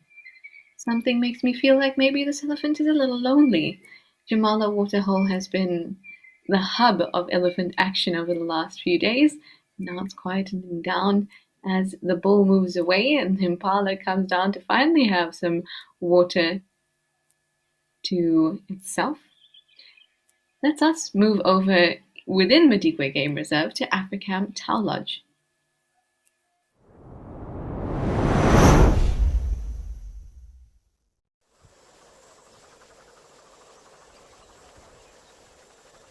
Lovely, we have some zebra moving through. I've always found that the zebra in Madikwe Game Reserve have so many identifying little blotches and spots and stripes or no stripes. Like if you look at this individual that's a little browner than the others, barely has any stripes on his legs. There were also some warthogs a little bit earlier. Hopefully we'll get to see them too.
everyone moving off.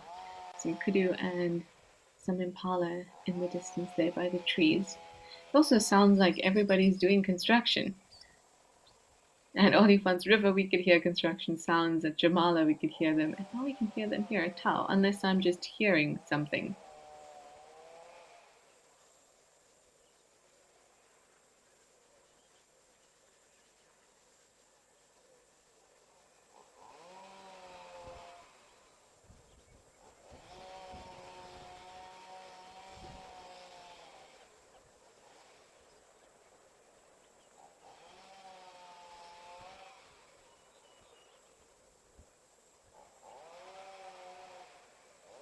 Alright, no luck with the warthogs here at Africam Tau, but there are some at Africam Oldonyo, so let's head up back to Kenya.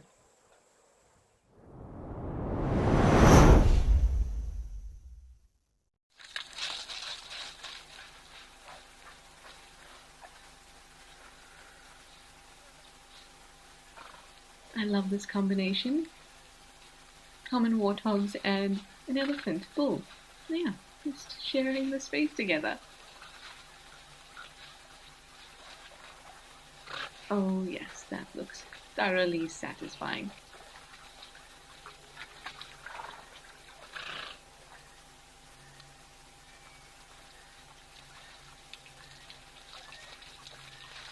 We are looking at common warthogs.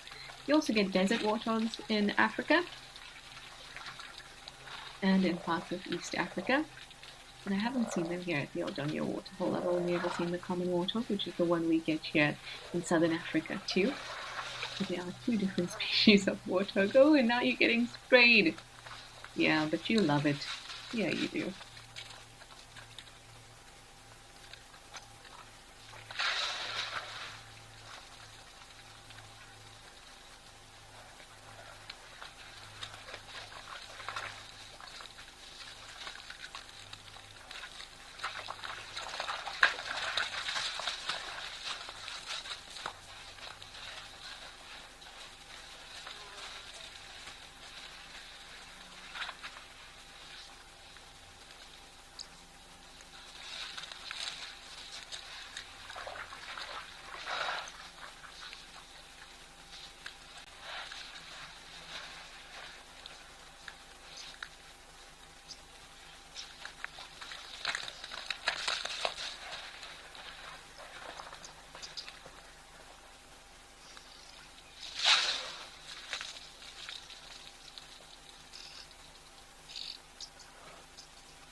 Luna, I agree with you. You say that you can't figure out why warthogs are part of the ugly five. You think they're cute. I think they're cute too. In fact, I think all of the ugly five are pretty cute. If you're wondering what we're talking about, just like the big five, there's also the little five, and now there's also the ugly five.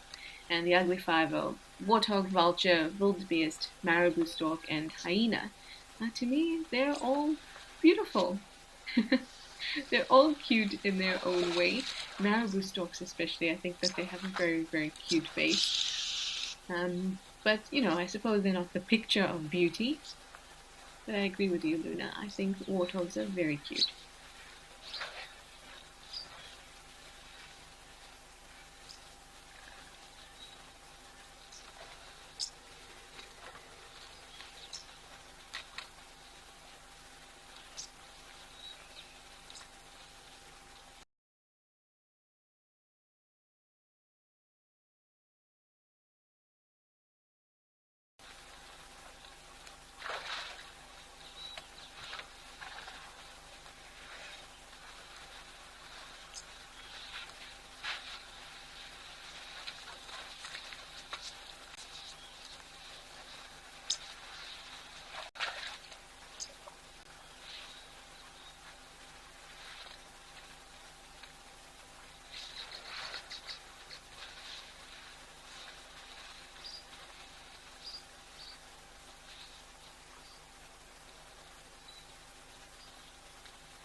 Sorry about that, everyone.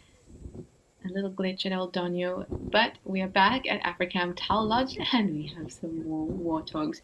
Definitely not ugly. If anything, very, very cute. Especially when they go down on their wrists in this way.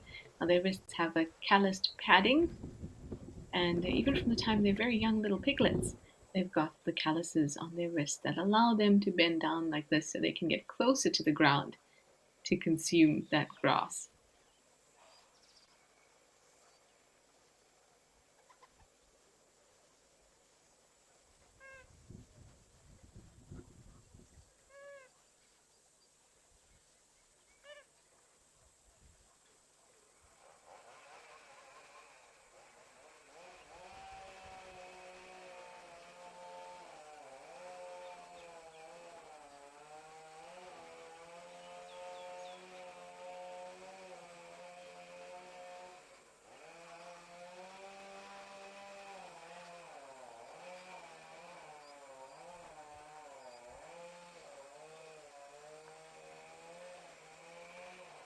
If you've just joined us, thank you for jumping on board. You're watching live at the Waterhole and we're at Africam Towel Lodge. We have about 55 minutes left together before our sunset safari starts and the pace starts to pick up, because live at the Waterhole the pace is very slow. We take it easy, we listen to the sounds of nature, we watch things, but of course we're live and interactive, so you can send through questions and comments. And I said to you that in this last hour we could do a little quiz. If you don't want to partake in the quiz, that's fine too, because like I said, live at the Waterhole is really just about chilling and enjoying nature. It's not meant to be demanding, but I thought since I'm with you for such a long time, about 4.5 hours, that we could do a little quiz. And I will prepare that, or I have prepared it, and I'll ask you a few questions. I've got 8 questions, and we'll do them we'll space them out and do them in the next hour. They're all related to what we've seen and what we've learned over the course of Live at the Waterhole today.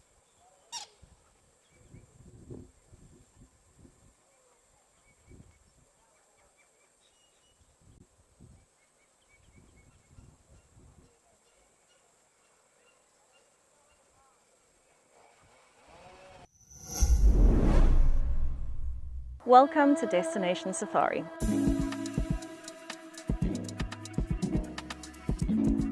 This evening, steeped in history, we are going to be exploring Leeuwenbosch Country House and Shearers Lodge.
Still having a wonderful, peaceful time here at Africam Tau Lodge in Madikwe, watching these warthogs.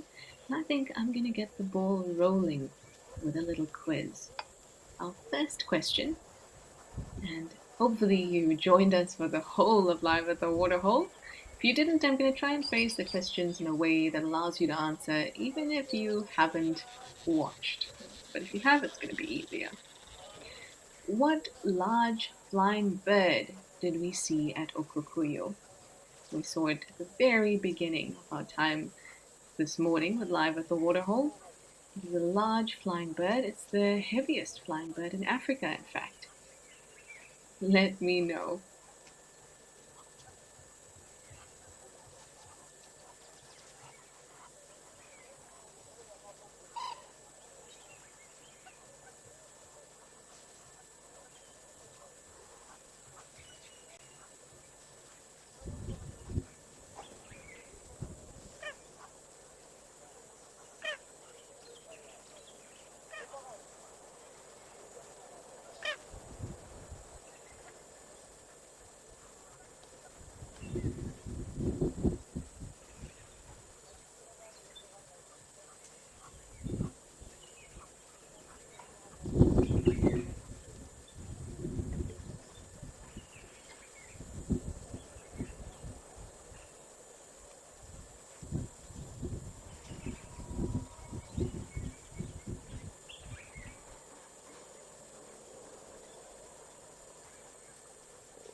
Oh, look at this, a lovely Egyptian goose trying to hide from us behind this rock and having a nice drink.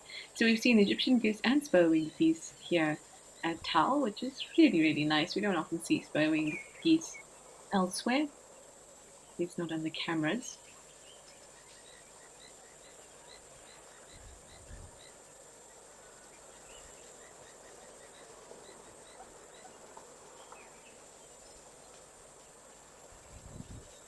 Yay! Lenny and Lyra, you said Corey busted. Well done. That was the answer to question 1, which was what was the large flying bird that we saw at Okukuyo earlier this morning. Well done. I hope you can appreciate. I'm just trying to have some fun towards the end of Live at the Waterhole. Pick up the pace like these elephants coming down to prepare you for the sunset safari, which is very fast paced. I feel like we're going to have lots of action out in the field with our wonderful naturalists in about 45 minutes. But for now, you're still with me, and we get to watch some elephants come down at Africam Tal in Madikwe. Well done, Lenny and Lyra.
the way that these elephants moved down to the waterhole. They looked very intentional, they knew exactly what they were going for. But then the one in front suddenly turned around and then made me think that maybe he was being followed. He definitely had that look. Now, since elephants are coming down, maybe it's time for question 2. Lenny, I think I'll be mildly disappointed if you don't get this one. What is the name of the gene or the protein, I'll take either one of them, that helps animals control cell growth to curb their likelihood of getting cancer? So I'll take the gene or the protein that we spoke about that helps them to just make sure that they can regulate their cell replication, cell death, so that they reduce the likelihood of getting cancer. Let's see.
A little bit of a glitch there at Africam Tau, but we're back at Jamala on the other side of Madikwe Game Reserve. The Tau Lodge is kind of to the northwest of the reserve, while as Jamala is further down and to the east. You can see the landscape looks a little different down here too. Madikwe has a lot of variety when it comes to their soil types and the general look of the landscape. There's some areas where there's caves, others where it's a little mountainous, and some very open areas as well.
All right, question 2.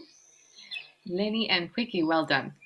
You both got it right. I said I'd accept both the protein or the gene. And Lenny, you gave us the protein P53, which is correct, because like Quickie says, TP53 is the gene that provides the instructions for making the protein that Lenny said. So well done, everybody. I'm very proud of you. I am. So often when I talk about those kinds of things, I feel like I lose people because that's exactly what everyone wants to hear when they're out on safari.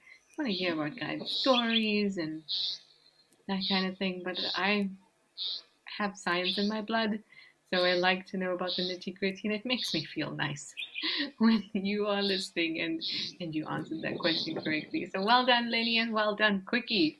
Very, very good. I'm going to go on to question 3 then.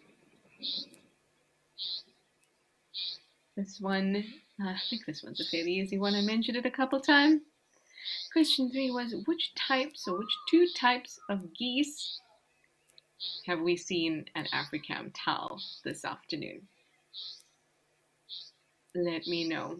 If you're not sure how to send answers in, you can head over to our website and register, and you can send us questions or comments as answers, or your answers as questions or comments.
There we go. It started to happen. Those youngsters at the back there are kicking around all that nice mud.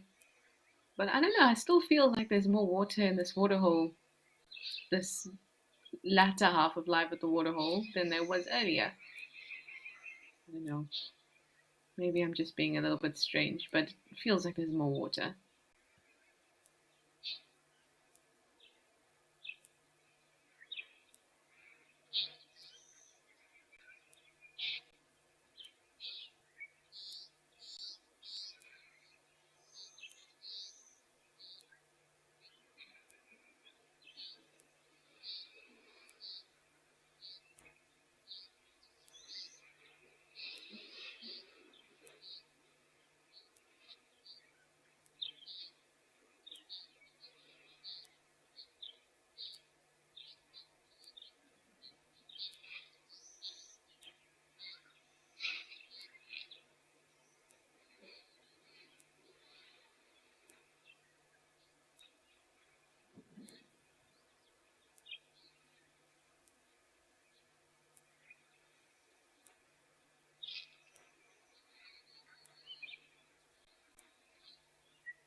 All right, answers for question 3. Well done, everybody. The question was, which two species of geese did we see at Africamp Tal? Lyra, you are on it. You say Egyptian goose and a spur-winged goose. Correct. I'm also going to take Lenny's answer because I understand this very, very well. In fact, I've had to take a bathroom break in between live at the Waterhole every now and then too. You say Egyptian and I don't know, need a bathroom break sometimes. I'm gonna take it. Well done, Lenny, and well done, Lyra.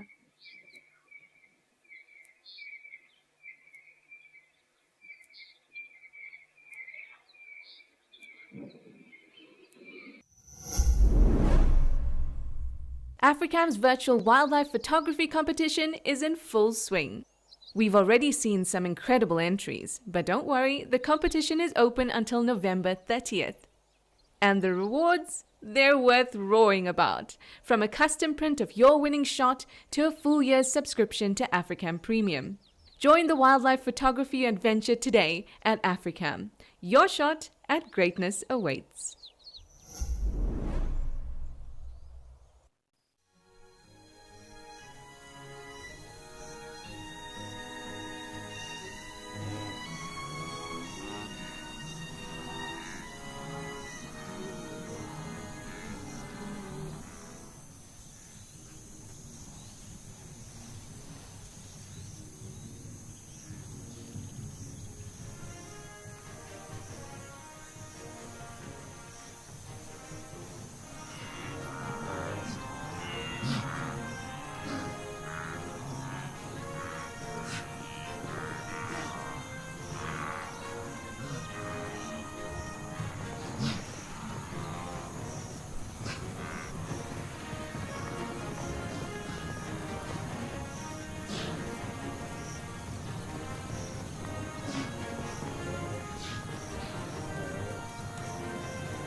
So many elephants coming through. They're a little late today.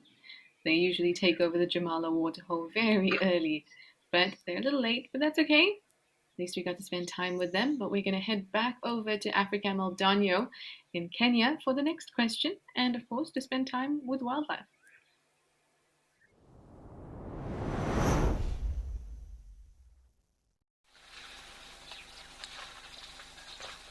Oh my goodness, so many giraffe and a zebra smack bang in the middle of the waterhole, and we have a yellow baboon just sitting off to the left there, watching the giraffe drink. Such curious animals. Anyway, please also feel free to send through questions and comments if you have them. They don't have to be just related to the little quiz that we're doing. You can do that by heading over to our website and registering. I'm so happy to answer any questions that you may have, but if you have answers for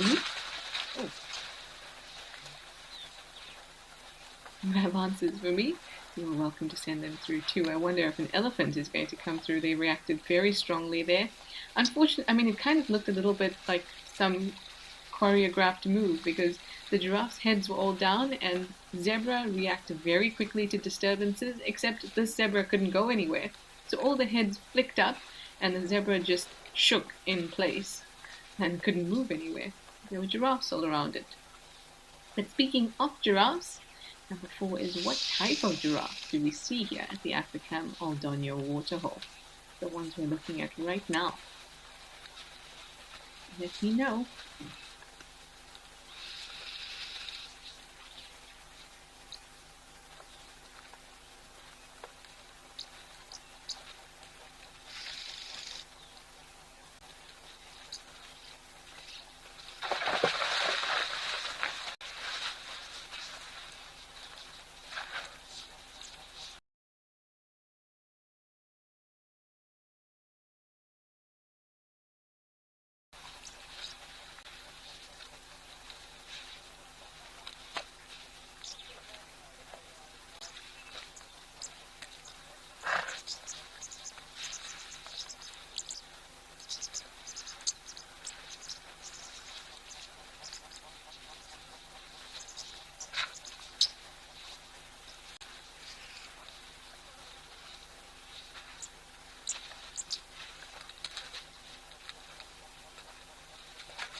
Nice view of the yellow baboon. It's on its own as well. We do get olive baboons in the area as well, but they don't come up to the El Doño waterhole, at least the majority of the time. So you can kind of safely assume you're seeing a yellow baboon when you see them here, and of course we don't get chacma baboons up here at the El Doño waterhole. So your only options are yellow or olive baboon. And like I said, as far as the rangers have told us, we don't get the olive baboons coming all the way up to the El Doño waterhole. So off goes our yellow baboon.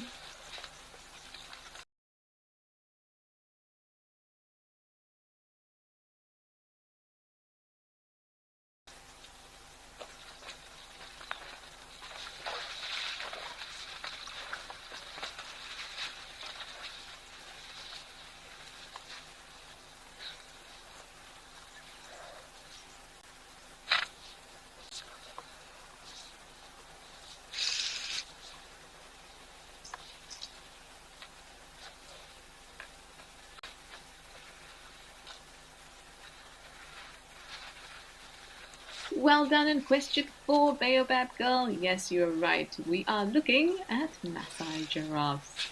And when we're in southern Africa, we get to see the South African giraffe, or if you're very lucky, a little further north of South Africa, you might even see the Angolan giraffe. So well done, Baobab Girl. You are indeed looking at Maasai giraffe here at the El Doño waterhole in Kenya. And we have a little one. Hello, little.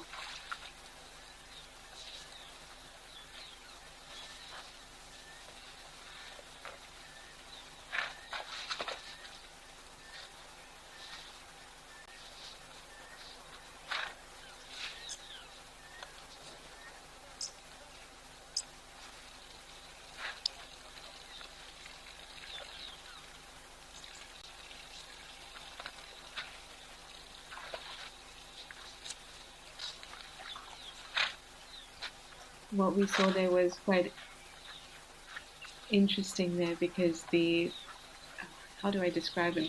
The male, where you can see his penis sheath, it's straight in front of the camera behind the little one.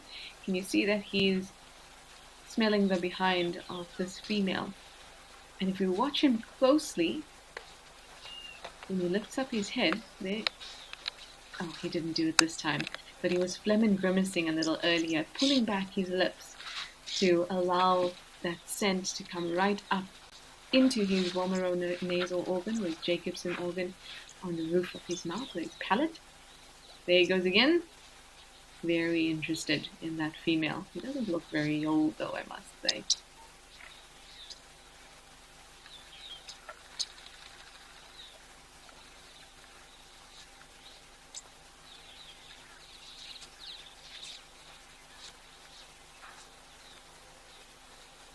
Okay, are we ready for question 5?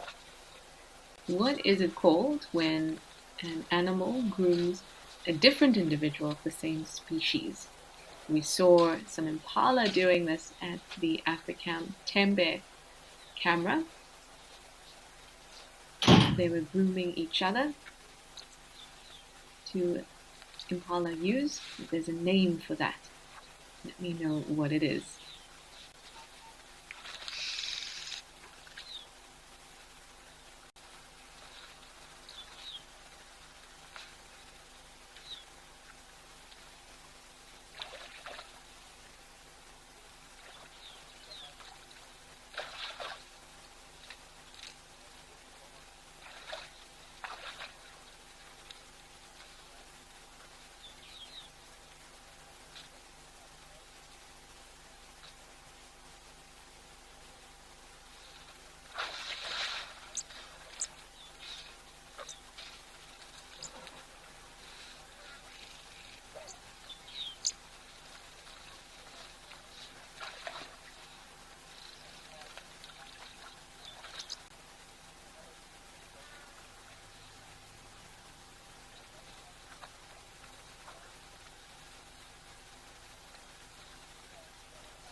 Well done to so many of you. You are right.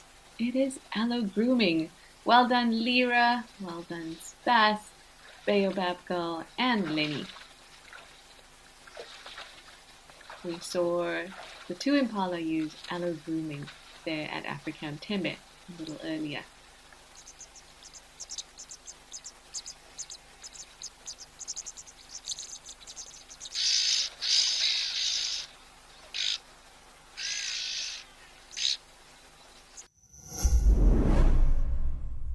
It's time to tap into your owl-like wisdom and elephant-like memory.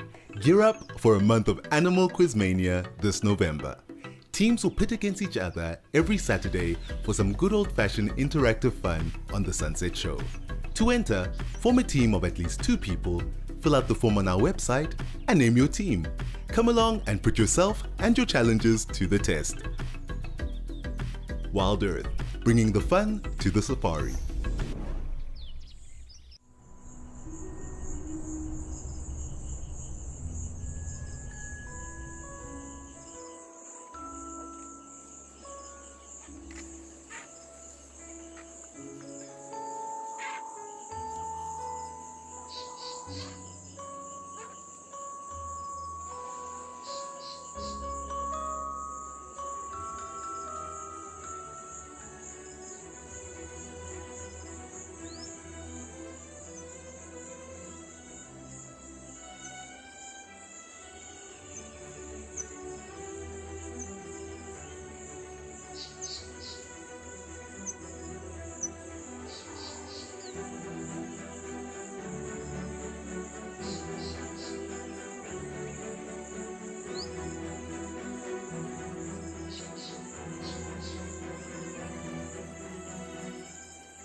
often get asked about being able to tell the different sexes apart when it comes to baboons. Now we have a great view of this individual's rear, and you can see that it doesn't have a break in the middle. It's one continuous band or a patch of skin. It's because he's a male. If it was a female, there would be a break in the middle where the vagina is. So it would look like two pads as opposed to one continuous, very smooth looking patch of hairless skin.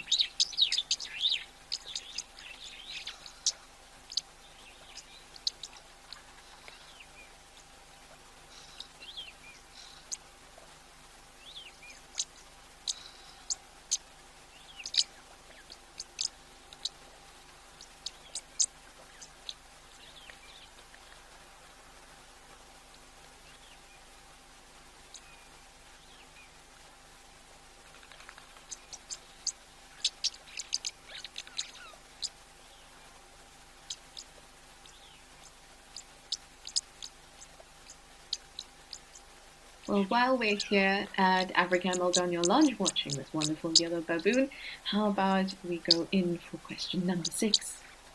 I would like to know, what is the really pretty bird that we saw at Aldonio a little earlier? The one with the beautiful iridescence, one that we don't see down in the Southern Africa or on the Southern Africa cams, but we do get to see them up here. We might even see one around now. Actually, I don't see any, but they're beautifully iridescent. We only got to see them here at Aldonio. What is it called?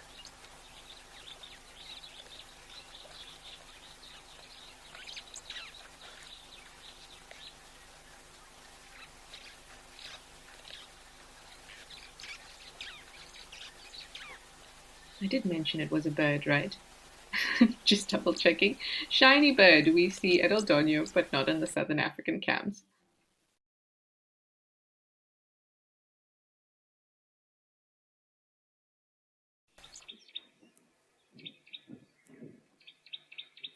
Sorry about that, guys. We're back over at Jamala now.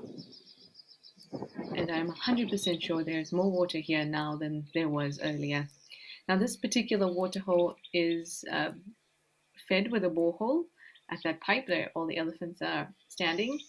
And because there's construction at the Jamala Lodge, I wondered if perhaps there was a disruption to that pipe. Maybe there wasn't as much pressure or something, which is why the waterhole was looking like it was drying up.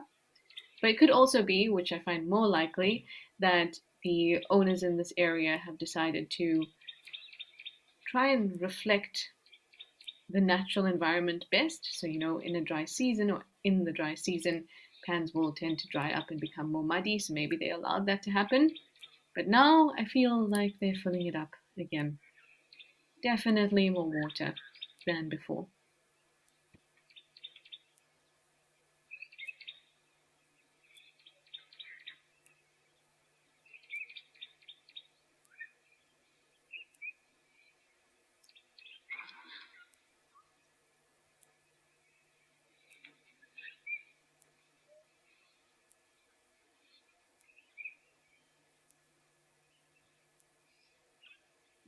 Well done, Lady Macbeth and Baobab Girl. You are right. The bird I was asking you about is in fact the superb starling.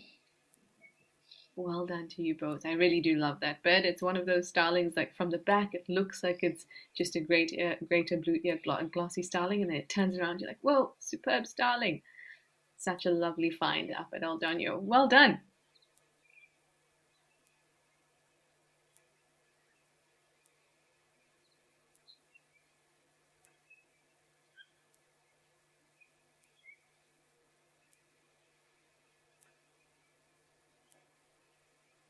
Well, during this extensive time we've spent together, we actually haven't been up to Juma. So let's go to the Sabi Sand and spend some time at the Juma Dam camp because some elephants are coming down.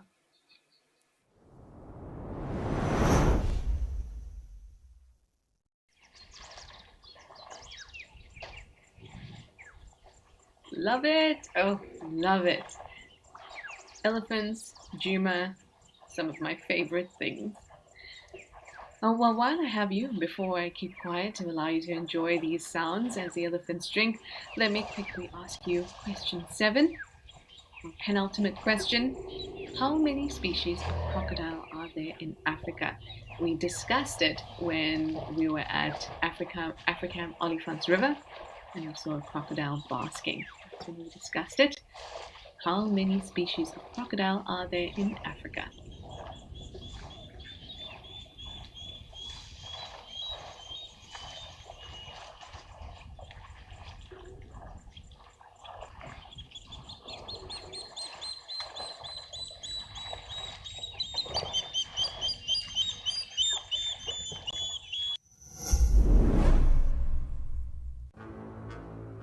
Are you afraid of the dark?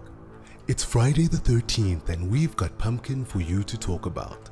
From spiders to snakes and everything in between, we're fighting our animal phobias this spooky season. Join James and Tessa for an irresistible Ask Me Anything as we discuss the creatures we are scared of and debunk stereotypes. Fight and face your fears with WildEarth.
Oh, the sounds here at Juma, and you could also hear those thick knees calling in that very kind of hypnotic way. It sort of sounds like a whistle going down and down and down and down.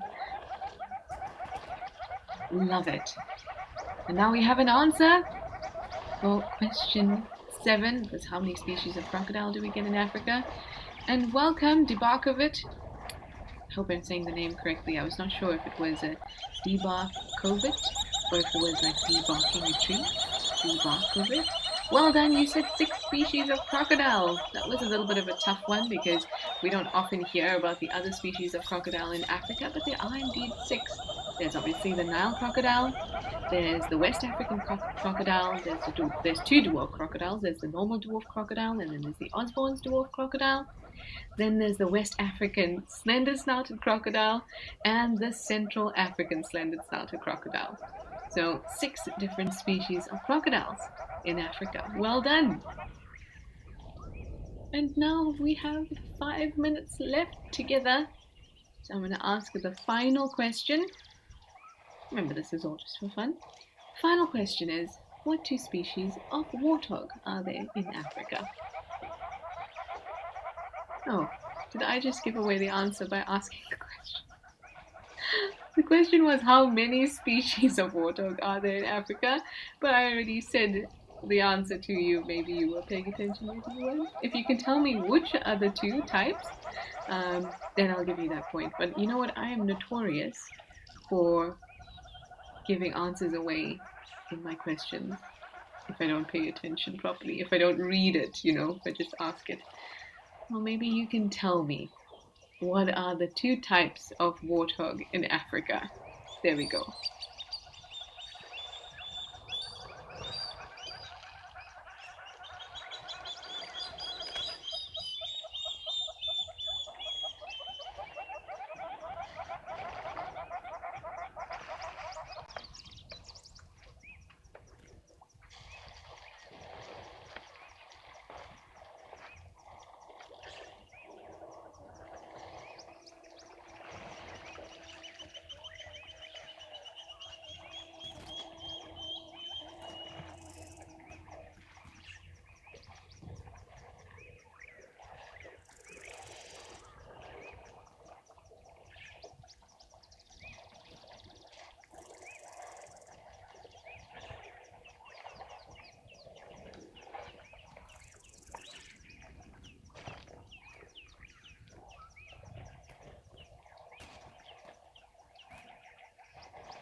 Well done, Spaz and Baobab Girl.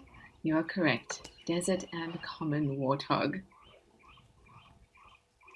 Well, it's time for us to say goodbye. Thank you so much for joining us. I hope that you will hop on board for the sunset safari starting in a few seconds. I wonder if you'll see. This program features live coverage of an African safari and may include animal kills and carcasses. Viewer discretion is advised.